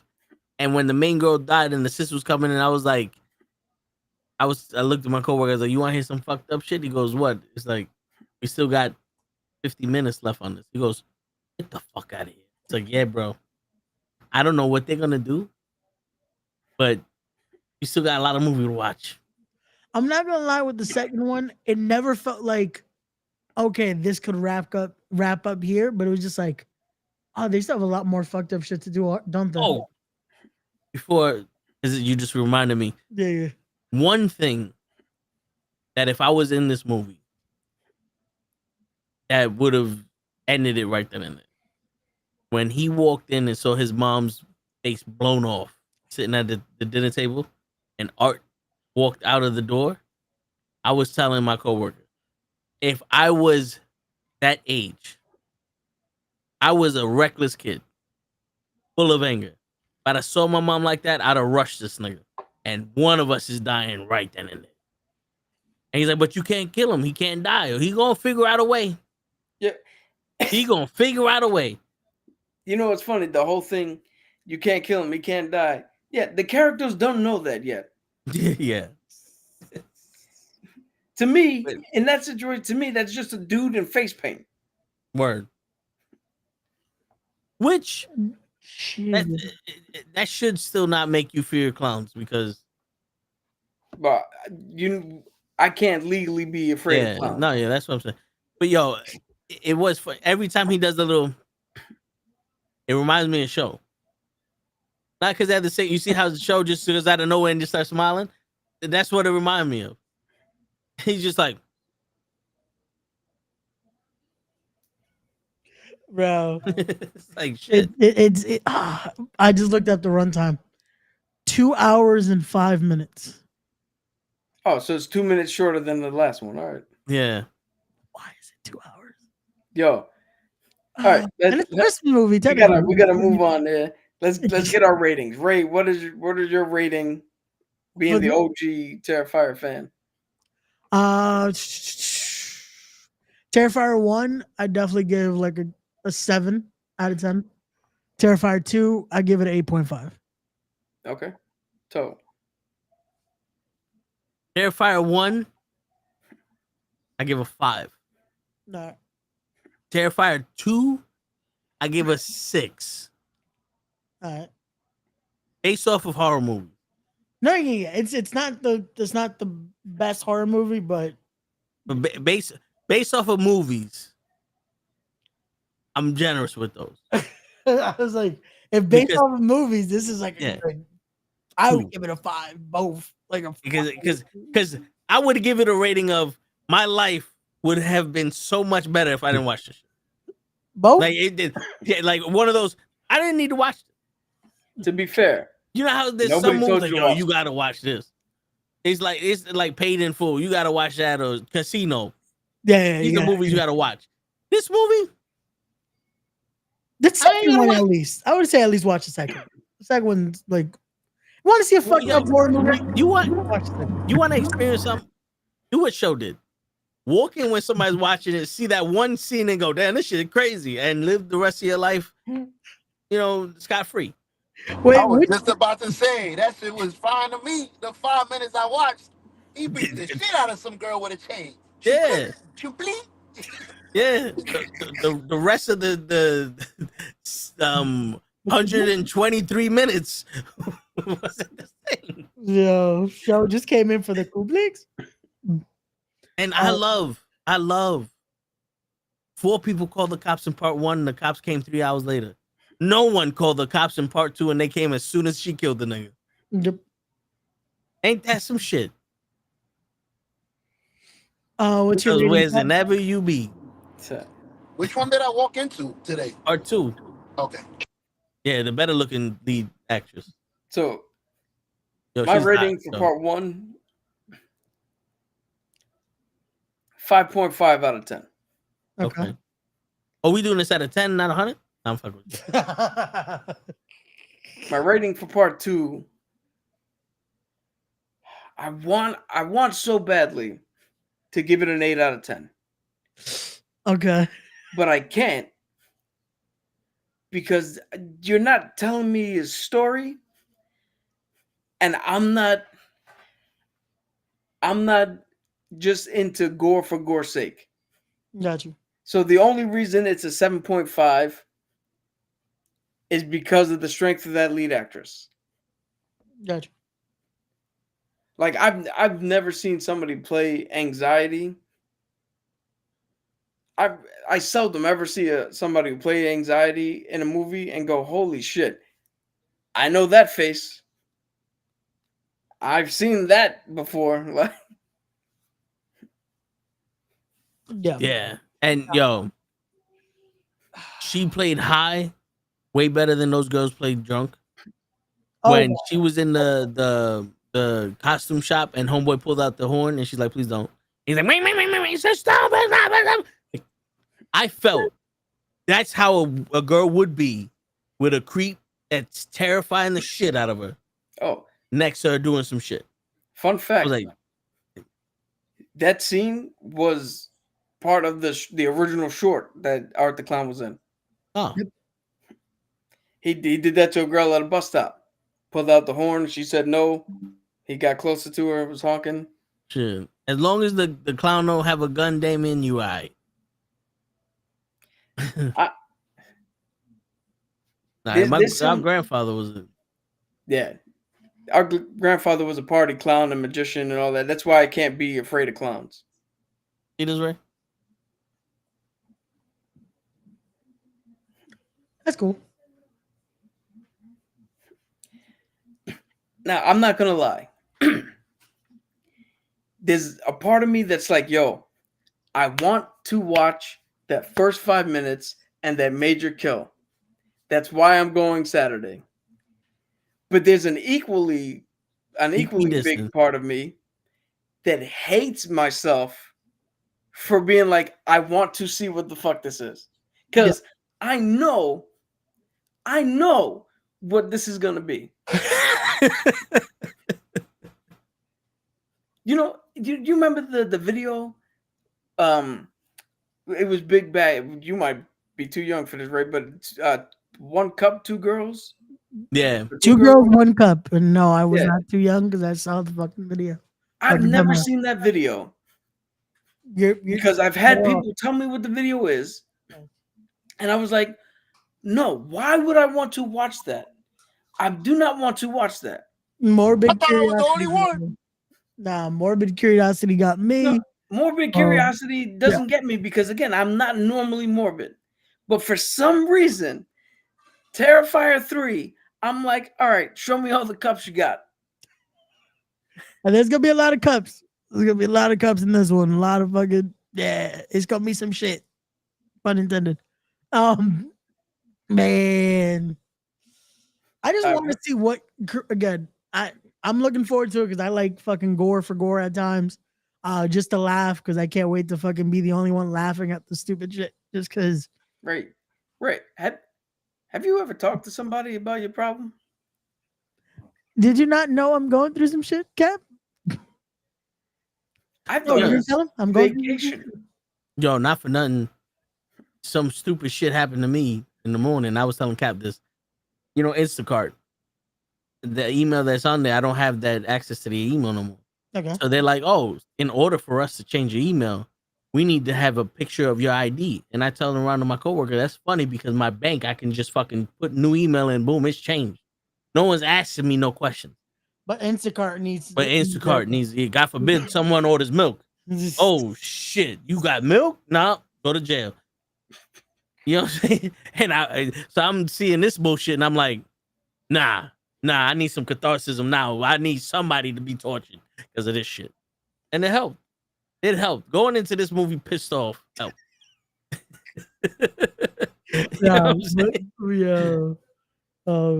Yeah, watching that shit, it's just funny as hell. But seeing people's reaction when you're laughing at this shit is fucking funny. It's the same reason why I want to watch a history in a violent nature. Yeah.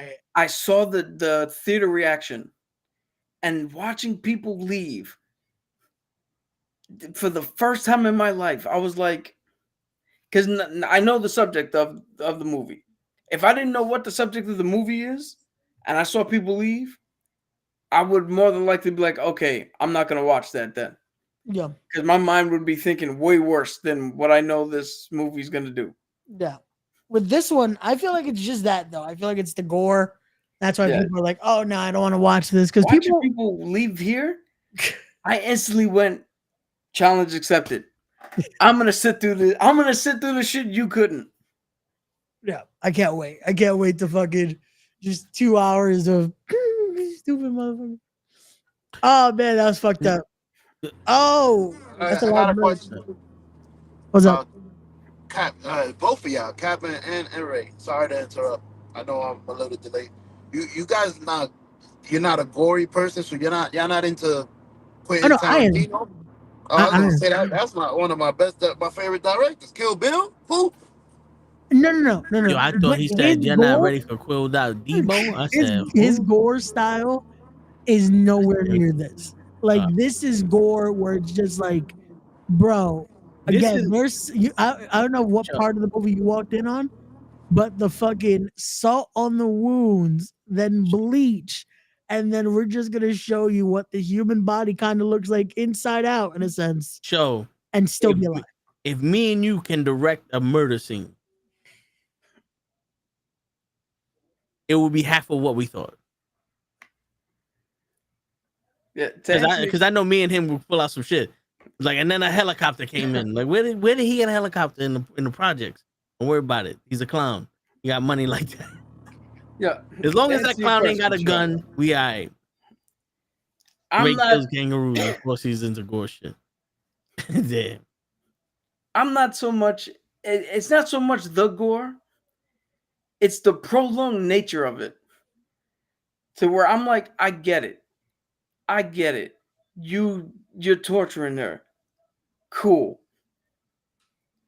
Yeah. Like with in the first one when they did the chainsaw bit, I was like, I watched ESPN and the fucking competitions with the lumberjacks. I know it don't take that long for a fucking chainsaw to work.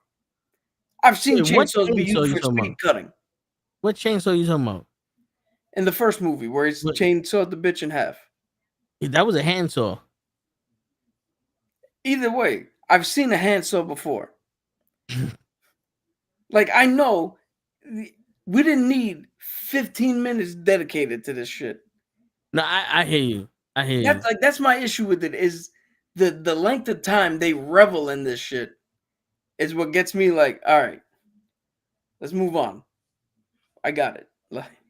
Yeah. Speaking of moving on, what other movie? Thanksgiving. Oh, so finally saw Thanksgiving because funny story. I was gonna see Slaughterhouse. You made the better choice. Yeah. 5 minutes into Slaughterhouse, I was like, nah, I can't watch this shit. Oh, no. And I switched to Thanksgiving, and I'm glad I did that was probably Eli Roth's best fucking movie. It's well directed. It's well paced. The goriness is appropriate. It's not over the top. Yeah, I didn't think it was too gory. This one is okay. The acting was good. The story was good. Everything kind of made sense. Yep. Were you able to call the plot twist? Yes and no. Okay. Because I knew it wasn't Ben. Okay. That was the game me and my boy were trying to do, like, hey, I think it's this person. I think it's this person. Okay, we'll see what happens at the end. That's like, like it was funny because the minute when the fucking oven scene happens, I'm like, fuck. So I know it's not them. Dude, I was watching it and I'm just, me too. I was like, all right, who the fuck is this? I kept thinking of a different movie. And I was like, wait a minute. Isn't this person supposed to be in this movie?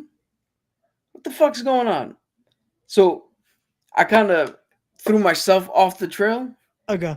Because I kept getting my movies mixed up.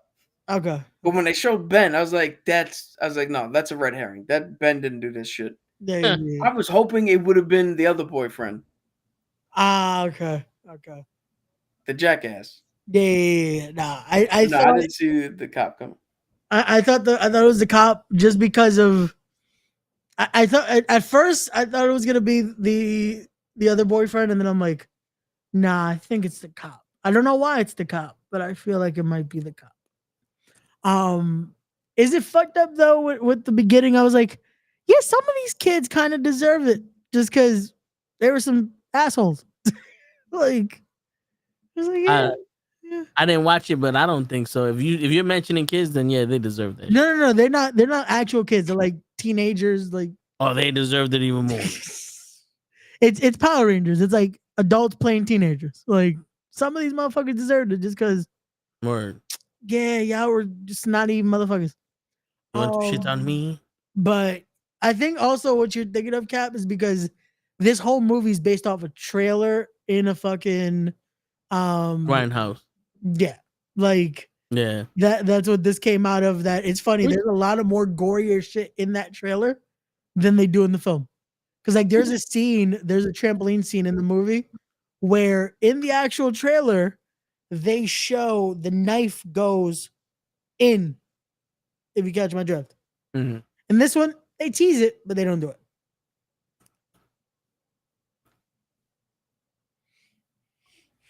What do they tease and don't do? You remember the trailer for this movie that was in Grindhouse? Yeah. So in the trailer, they tease a girl's on a trampoline, but they actually do it in the trailer. They put the knife in. No, they do that. Not in the where I'm saying they put it in. Yeah, it hit her foot. She jumped up, and when she jumped back down, that's where she landed.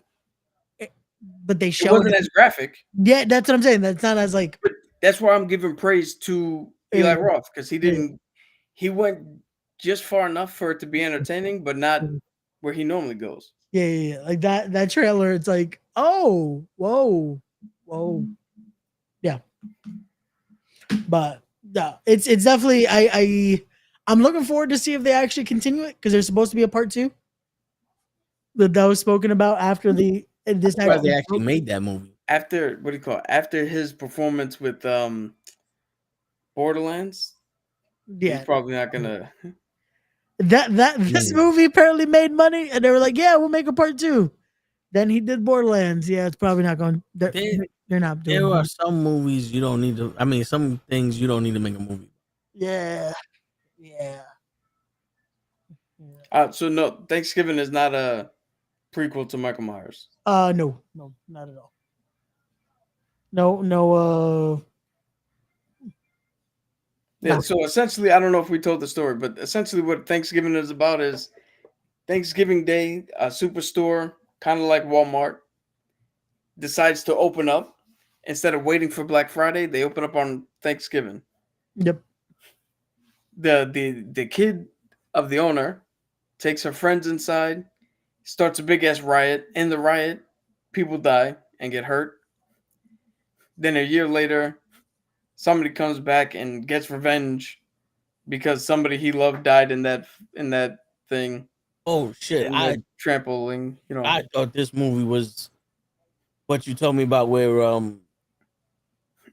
the wife and the husband had to pick a game and they played hide and seek and no, that's Ready or Not. Okay, I'm over here thinking that Thanksgiving was that. I'm like, wait a minute. No, that's Ready or Not. That's a good movie. I didn't watch Thanksgiving. I was like, but did you? That also has a funny twist. Like, that's another one that has a great fucking twist at the end. That's funny as hell. Ready or Not was boring as shit. Do you know what? I had the misfortune, or not the misfortune. It was a great fortune on me, but for the movie has the misfortune of me watching You're Next first. You're Next is the definitive better version of Ready or Not. Yeah. Oh, see, I watched Ready or Not like when it had came out, and I thought, okay, this was a good idea. You're Next definitely executes what they were trying to do, and does it in a way that it's not as fucking filler. Like, that was to the point, and this is like, okay, this is how you do this idea. Yeah. Like, my problem with Ready or Not is how are we supposed to be afraid of bungling idiots that can only shoot maids? Yeah. I don't know whose aim is worse, there or fucking Star Troopers. Whoa. Yo, boot him from the show. This motherfucker said Star Troopers. Yo, keep him off there until he knows what he did wrong. You can see him, right? Yeah, I can see. When he acknowledges to you that he knows he did wrong, you can bring him back. He's trying to act like he knows. He's like, bring me back. But I don't know if he knows. I corrected myself, but he had already taken me off the stream. I even know what you did wrong. Ain't no Star Troopers. It's Stormtroopers, fool. I said I was saying Storm the whole time, and I'm like, oh, I'm off screen. They don't hear me. Raimondo. He was raised like Star Ship Troopers. He's like, I did my part. I didn't do a fucking thing. That was that. That's what the Star Troopers were. Oh, their aim is probably shitty too. That's all it is. Shit. So we got to kind of speed through these.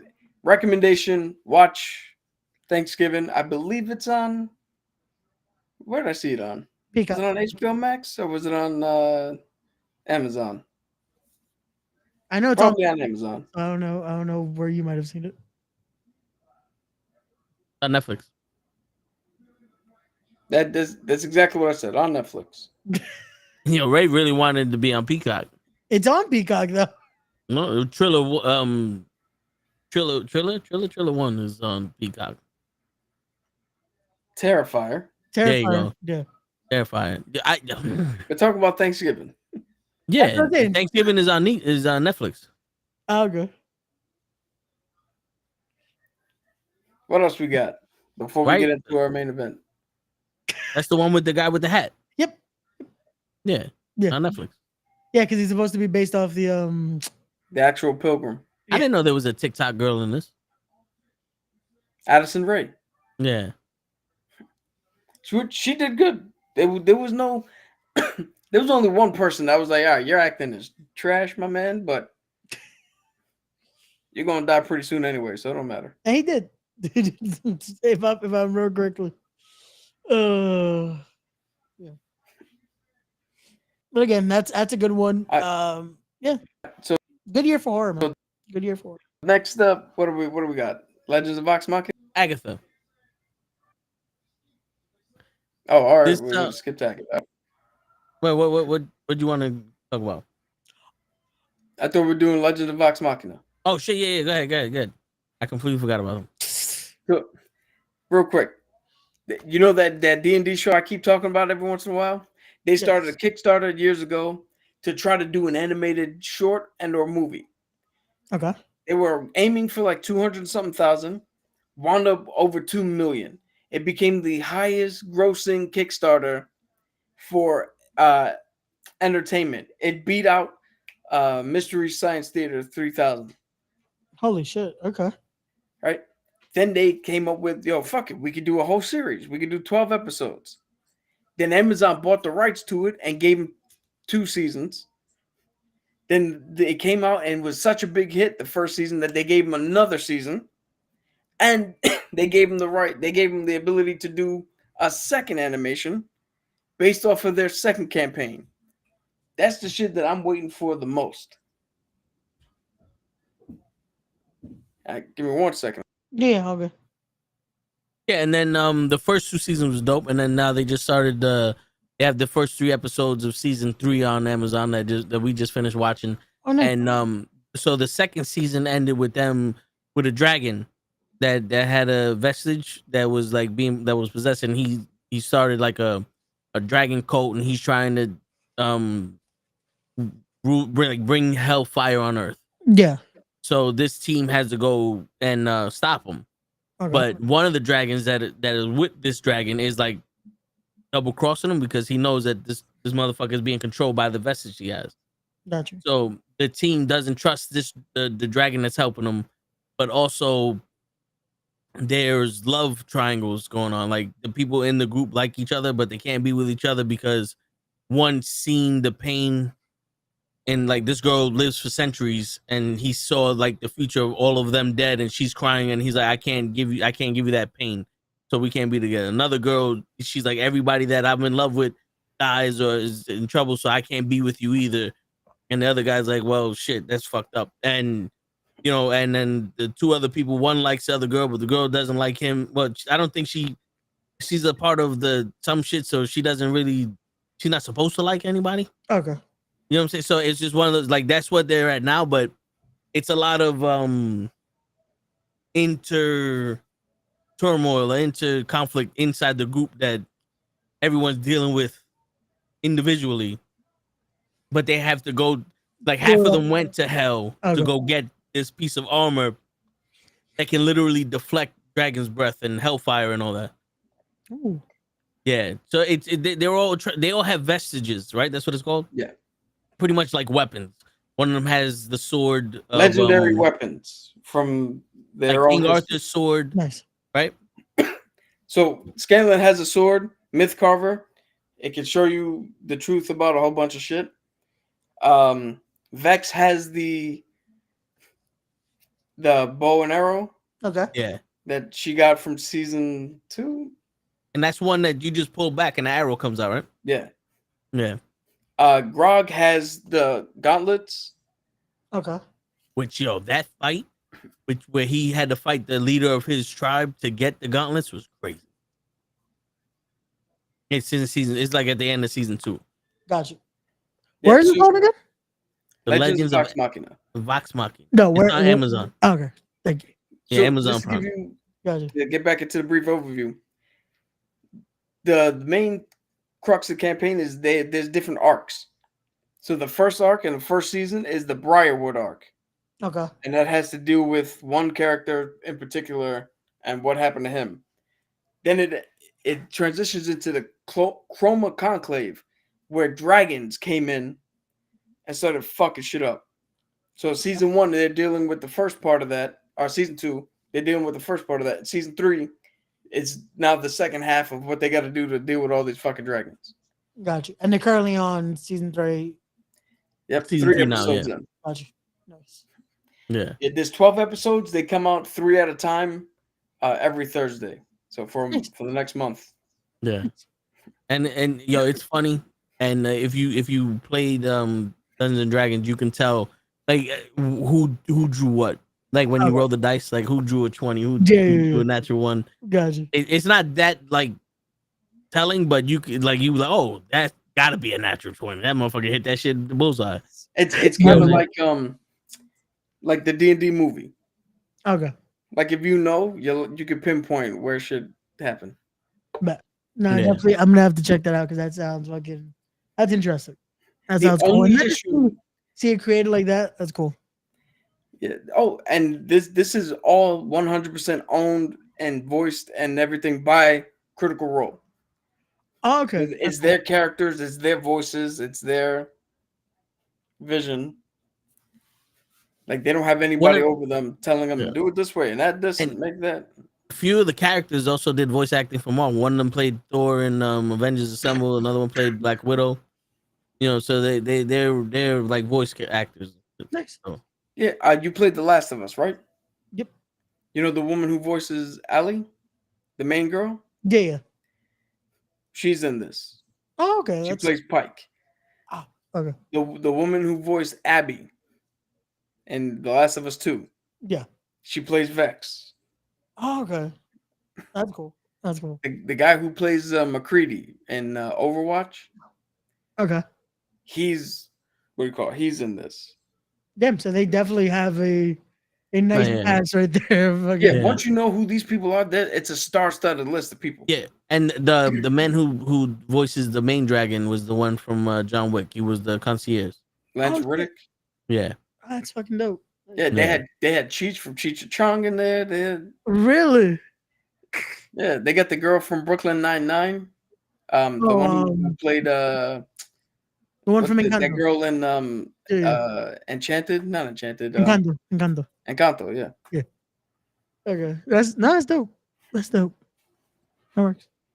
Yeah, no, it's a good show. I would recommend watching. I have to even if you don't like D&D or whatever, the show is just a good fantasy. Yeah. It's not predicated on knowing D&D. This is just it's adult. Yeah, no, they curse. They're gonna curse. You're gonna see a little bit of nudity every once in a while. Like, there's a full-on sex scene in episode 2. Word. And it's surprisingly tastefully done. Yeah, right. Sweat everywhere. but yeah, it's. We'll get into more detail next week. Gotcha. But so now. Yeah, now next week when we don't have 57 other things that we want. Yeah, we had a lot to we got a crunch time this one. Agatha, have you seen the latest episode, Ray? I unfortunately have not. I'm not. He ain't watch any of these fucking shows. What are we not paying you for? Word. I was gonna say anyway. When was I paid? You was paid, but the check bounced because you ain't watched the show. Oh, that's what it was. No ticky. No laundry. I think that's what it is, but okay. No, that's the same. It's actually the same. Is it? Yeah, this is an old saying from. If you ever watched The Departed. Wait, why are you typing, Joe? You could have just said it. Probably in his house. Oh, okay. Gotcha. Yeah, The Departed. That's the saying. And the funny thing is, I'm watching it with my pops. Yeah. And he goes, no ticky, and my pops goes, no laundry. And I said, what?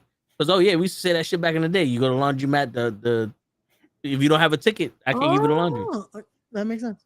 Yeah. It's just they made it fun of the Asians because they're the ones running the laundromats. No ticky, no laundry.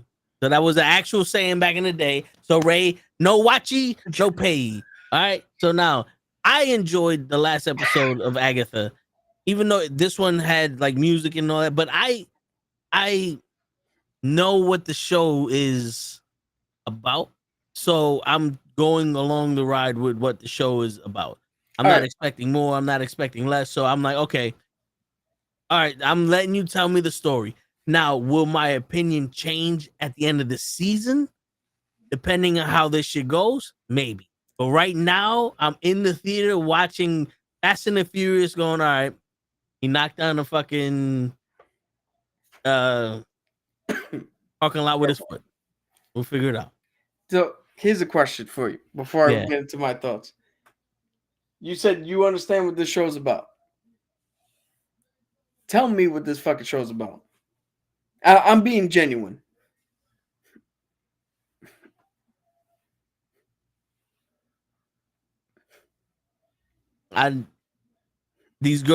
This girl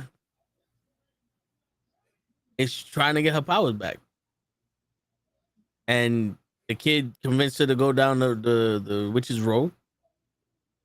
And all of them have one goal in the shit. And I think Agatha is trying to cheat the system because all she really needs is someone to shoot her with magic. and she could take it from him. But I think this show is essentially at its core a bunch of people getting over their past dramas. This is not like this is more of a Disney show than a Marvel Disney show. If you catch my drift.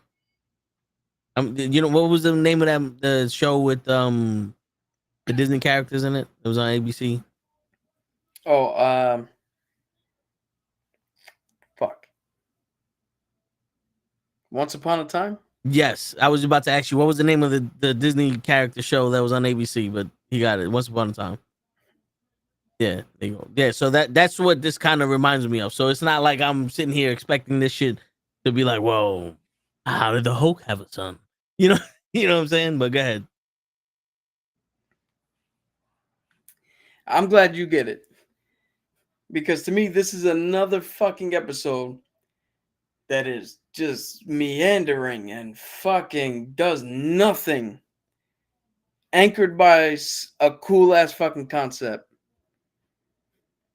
that's slightly ticked down by how long it took them to do this one thing.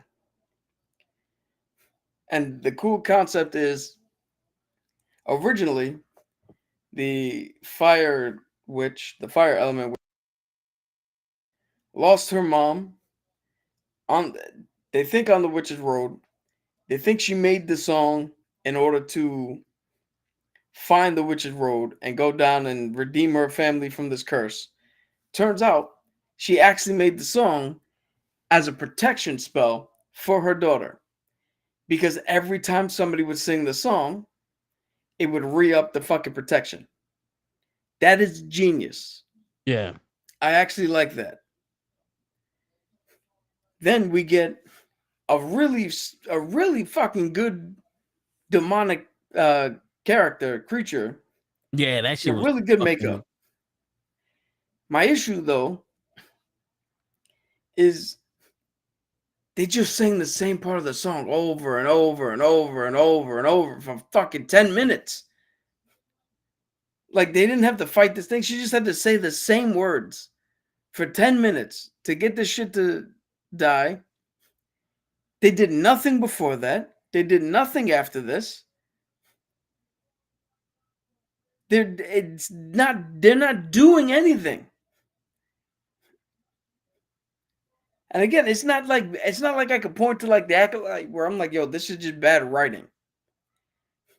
It's just they're not doing anything. And I'm like, yo, why? I'm not gonna stick around if you're only gonna give me 10 minutes. Like, perfect example. My mom used to make us go through every fucking timeshare showing, because at the end of it, we got cookies, and they took some money off the tickets to Disneyland, and we got a discount. So we'd have to sit through all of them. Hold on. To get the fucking, hey, what's up, guys? To get to the tickets and the cookies. And as a kid, yeah, all right, I'll sit through 8 hours of shit just to get a cookie. But now that I'm an adult, you need something more than the fucking cookie. I'm not sitting through this timeshare shit just because it takes $10 off the park and I get a fucking cookie. Fuck that. And that's what this show is. It's like, why am I sitting through all this nothingness for 5 seconds of a good fucking show? Yeah. Real quick.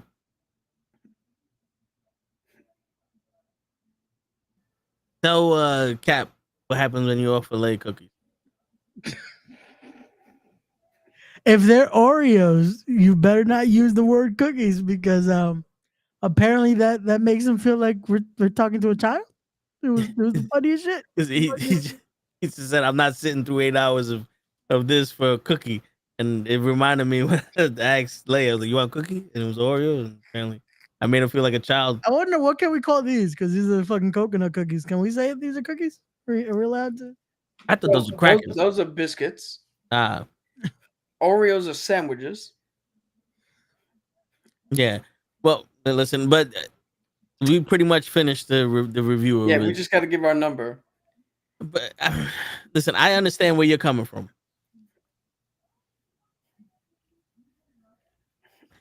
But I'm still at the point where, okay, remember, I'm Batman, so we're investigating. We're putting the pieces together. Yeah, I'm gonna go ahead. So like, I understand where you're coming from. So me, I'm still in there. I gave Iron Fist a fucking chance, so I got to. It like you said, it's not as stupid as Iron Fist or Acolyte or She-Hulk. I was gonna Even say though like She-Hulk. we hated She-Hulk, but we watched it to the end because there was hope, and it was actually good. There was good Daredevil in it, but the Acolyte, there was no hope for that. We wanted the hope, no hope. There was no candle, no light, no little light of mine. It was just darkness. Echo, hope. There was hope in that. But yeah, so I understand where you come from. I'm still Batman on this one. But yeah, are we giving a number for the episode? Yeah, we did last time. Shit. I didn't know shit was the number. Yo, the same number I gave it last week. I don't even remember the number I gave it last week. So, I'm gonna say this. My little last rant on here. I am now at the age where if I'm with a woman and all she wants to do is talk, I don't like talking. Despite the fact that I'm on here. Notice, I'm only on one night of 7 that this motherfucker throws a podcast. Yeah. I don't like talking. If you're going to sit down just to talk, I don't need to be there.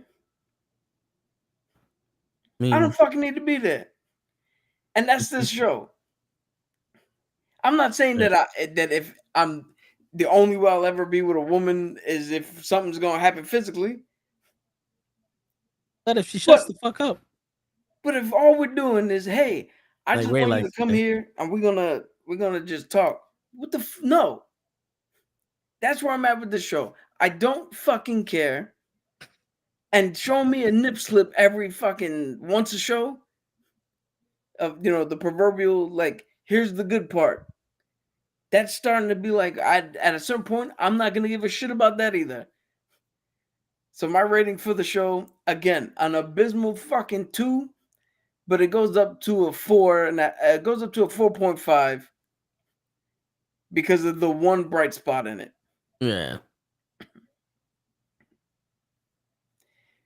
Now, I'm starting to feel like I'm not missing much from this show. From not watching this. There's really nothing. There's really nothing to miss. Oh. But in my opinion, based off of what I know, what you like, I think you'll enjoy the show. It's not one of those like you need to watch it. It's just I enjoyed the first not Moon Knight. episodes. So it's not Moon Knight. Okay. But it's something to watch. Yeah. And you never know. There might be a spiderweb, cobweb, Easter egg somewhere. Gotcha. I said I enjoyed the first 2 episodes. I don't. I'll see. So wait, you missed the last 2? The last 2, yeah. Wait, we're on 4 episodes already? Yeah. No, it was only 3. That's what I was about to say. Tomorrow is 4 episodes. Yo. No. I could have sworn it was on 4. Oh, wait. They did first 2, so this is the 3rd week, but it's the 4th episode. Yeah, that's what I'm saying. Like, Because the first episode, she got out of the coma. 2nd episode, they made the covenant. 3rd episode was the first challenge. This is the 2nd challenge. Yeah. That's why I was like, I know I missed. It's just 3 weeks. That's why I'm like, what the fuck? This has to be indicative of the show for you. We got somebody here who's like, I'll give it a chance. That's this dude. Yeah. We got somebody here who's like, yo, my patience is wearing thin, which is, despite what the Rotten Tomatoes score says, a lot of people who I watch reviews on are saying the same shit. Okay. Then we got the real problem of the show. Which way am I going? This way. The real problem of the show is people who are like, oh, I like the first 2 episodes and never watched it again. How good could they have been? You ain't watched the next two. I'm not saying you have to. I'm just saying. He's a busy man. He's going through some shit. Dragon Ball, man. Yeah. Now let's get to the nitty gritty. Penguin. Did you watch the Penguin? Penguin, right? Nope. No. Right. What? Why are you on this show? Because I watched everything else we discussed. All right, yo, non-spoiler. I mean, This what can you episode. Spoil, it's okay. No, but this episode Uh-huh. had some of the best acting I've ever seen Colin Farrell do in my life. And some of the most meaningful shit between him and Stutters. Oh. And it's like, this one was a good one solely based off of the performances. Like, there's a lot of, like, there's some backstory for Stutter. No. But this one, Colin Farrell's acting is good. Now, I'm gonna sound like a hypocrite, which you know I don't like doing. This episode is another one that fucking meandered until it didn't. Until we get to the part where you're like, no, this is what I came for. The only difference is the shit that we get in Penguin is better shit than what we get with Agatha. So when you give me the shit in Agatha, it's cool. But when I get that shit in Penguin, I'm like, that's the one thing that will keep me watching. There's a better payoff found in a sense. Like, it's like, Yeah. we have to go through this, but at least when we finally get to the good part, okay, here we go. Well, because the thing is, the Penguin, there's a story arc. This is where this guy's trying to go. We Yeah. know where he's at. Like, we know where he's supposed to be. Yeah. This is where he's going. But we're going forward by moving backwards. So Yeah. a lot of the progression of the story is his backstory. Yeah. You know what I'm saying? So it's like we're getting to know who the Penguin wants to be and who the Penguin actually is Yeah. at the same time, which makes it compelling. You know what I'm saying? So that's why I like it. It reminds me of The Sopranos. I was gonna say, like, it feels very, and I feel like that's what the director tried to do with it, in a sense that it's like you could tell there's a lot of those elements of like that truly like mob style story. Yeah. Is it me or do you feel like they're telling that story almost like how a book is written? That's a lot of like you see the story elements of giving that description of everything, and then it's Yeah. like, well, we're going back a little bit, and that's how Yeah. we go. They take I like that element of it. I really want to deep dive into it, but I feel like I'm gonna end up with this fucking series is binging it at the end just because I mean- really want to give it a full watch. If you had a weekend, a few days to binge watch it, Yeah. I would suggest that just because it's one long story. Yeah. You know what I'm saying? Like, it's not like an episode that, it's not like Law and Order, Yeah, that's just where every episode is a different case, but you know the people, and eventually things, carry over from one thing to another. This one is like literally one long story of a story arc that goes from point A to point B. And you watch it all in one, like, yo, that shit was fucking dope. Agatha is a short story that they're pulling out to a fucking 9-episode show. Yo, it's The Hobbit. Yeah.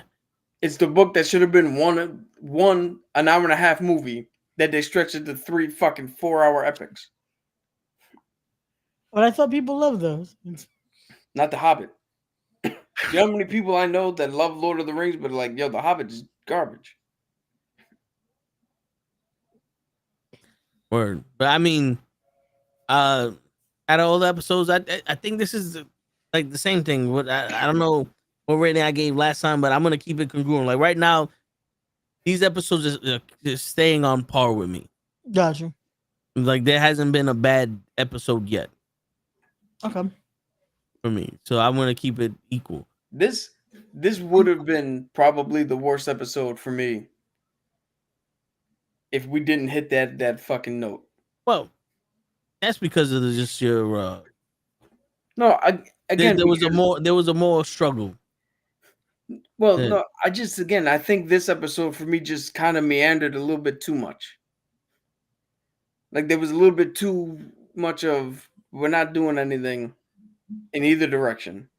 Yeah, but then that not a spoiler, but just that one line. This is how the fuck you feel. This is how I make you feel. That was the realest shit. When you see it, right, you don't understand what I'm saying. Yeah, I was gonna say that just feels like oof. Yeah, yo, That dude. alone. Yeah, when you see it, you be like, oh, no, but that opens up Pandora's box of Colin Yeah. Farrell doing his monologue and his acting and all that. Okay. Yeah, Bro, you know I'm a sucker for monologues. So I can't. No, yeah. Yeah, dude, it was good. I felt it. I Gotcha. felt it. Gotcha. What up, guys? Normal Guy live from a hotel in Chicago. Nice, you made it. Made it safe and sound. Nice. How cold? So hopefully you're gonna see your brother tomorrow. His brother just I think graduated boot camp or something. They're going there for the graduation. Wait, and fuck, Great Lakes, I believe so. naval boot camp. Was it the Navy, right? I cannot remember now. Yeah, I mean, it Normal could Guy. be. Are we not talking about Normal Guy? Yeah, but Yeah. he could have just popped on to say hello and that's it. But Oh, yo, dog. Did Tell the you little watch one that the he's movie still owing show? me cookies. That motherfucker tore my cookies. Go get him. Go get him. Where he at? Where the little one at? Get him. Get him. Get him. He got me on mute. Yeah, Great Lakes. Yeah. Forgive me for being a little rusty. I got No, out. I joined up to the military now over 20 years ago, which is Yeah. fucking bananas. That is crazy. You would have been retired by now. Retarded. Yo, that vacuum was $60 when I told Joe about that. That shit's $150 now. It's a pet hair vac.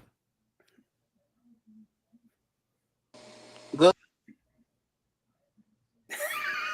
Fuck, Yo, I hit the mute my button man, so many my man, times. he said, good.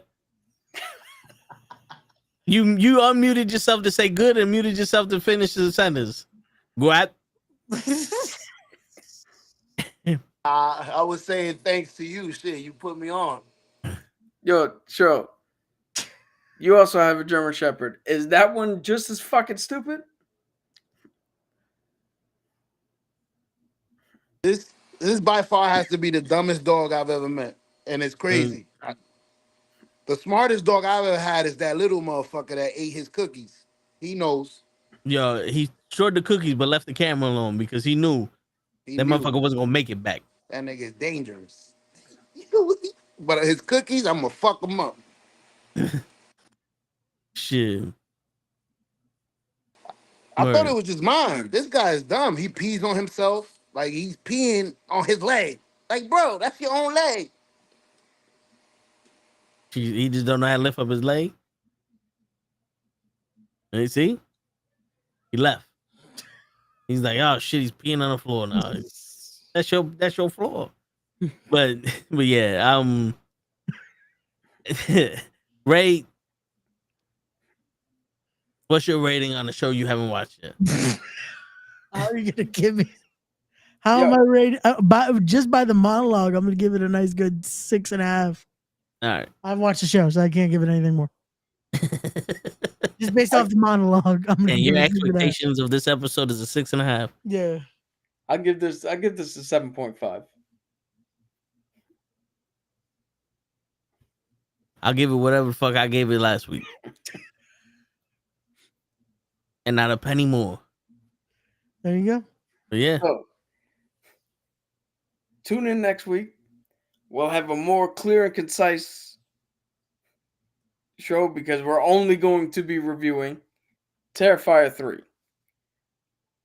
Penguin, Judgment Agatha, Day. and Legends of Vox Machina, probably.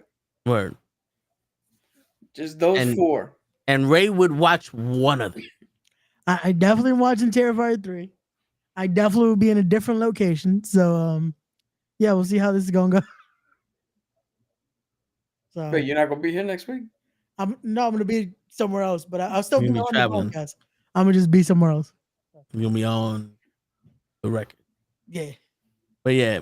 And on that note, ladies, well, tell them tomorrow, Ray.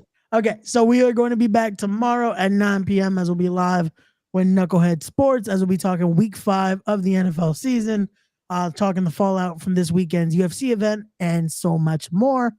Thursday, we are back with Wrestling with Knuckleheads, as we'll be talking the fallout from Bad Blood, as well as previewing Wrestle Dream, because apparently there's a pay-per-view this weekend. Who the fuck knew? And then Friday, we are live with the Toe in the Show with Ray and Gigi. Yes, the show has a new title now and new graphics.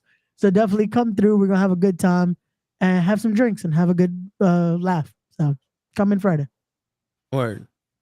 And on that note, ladies and gentlemen, it is your friendly neighborhood Knuckleheads signing out. Peace, everybody. No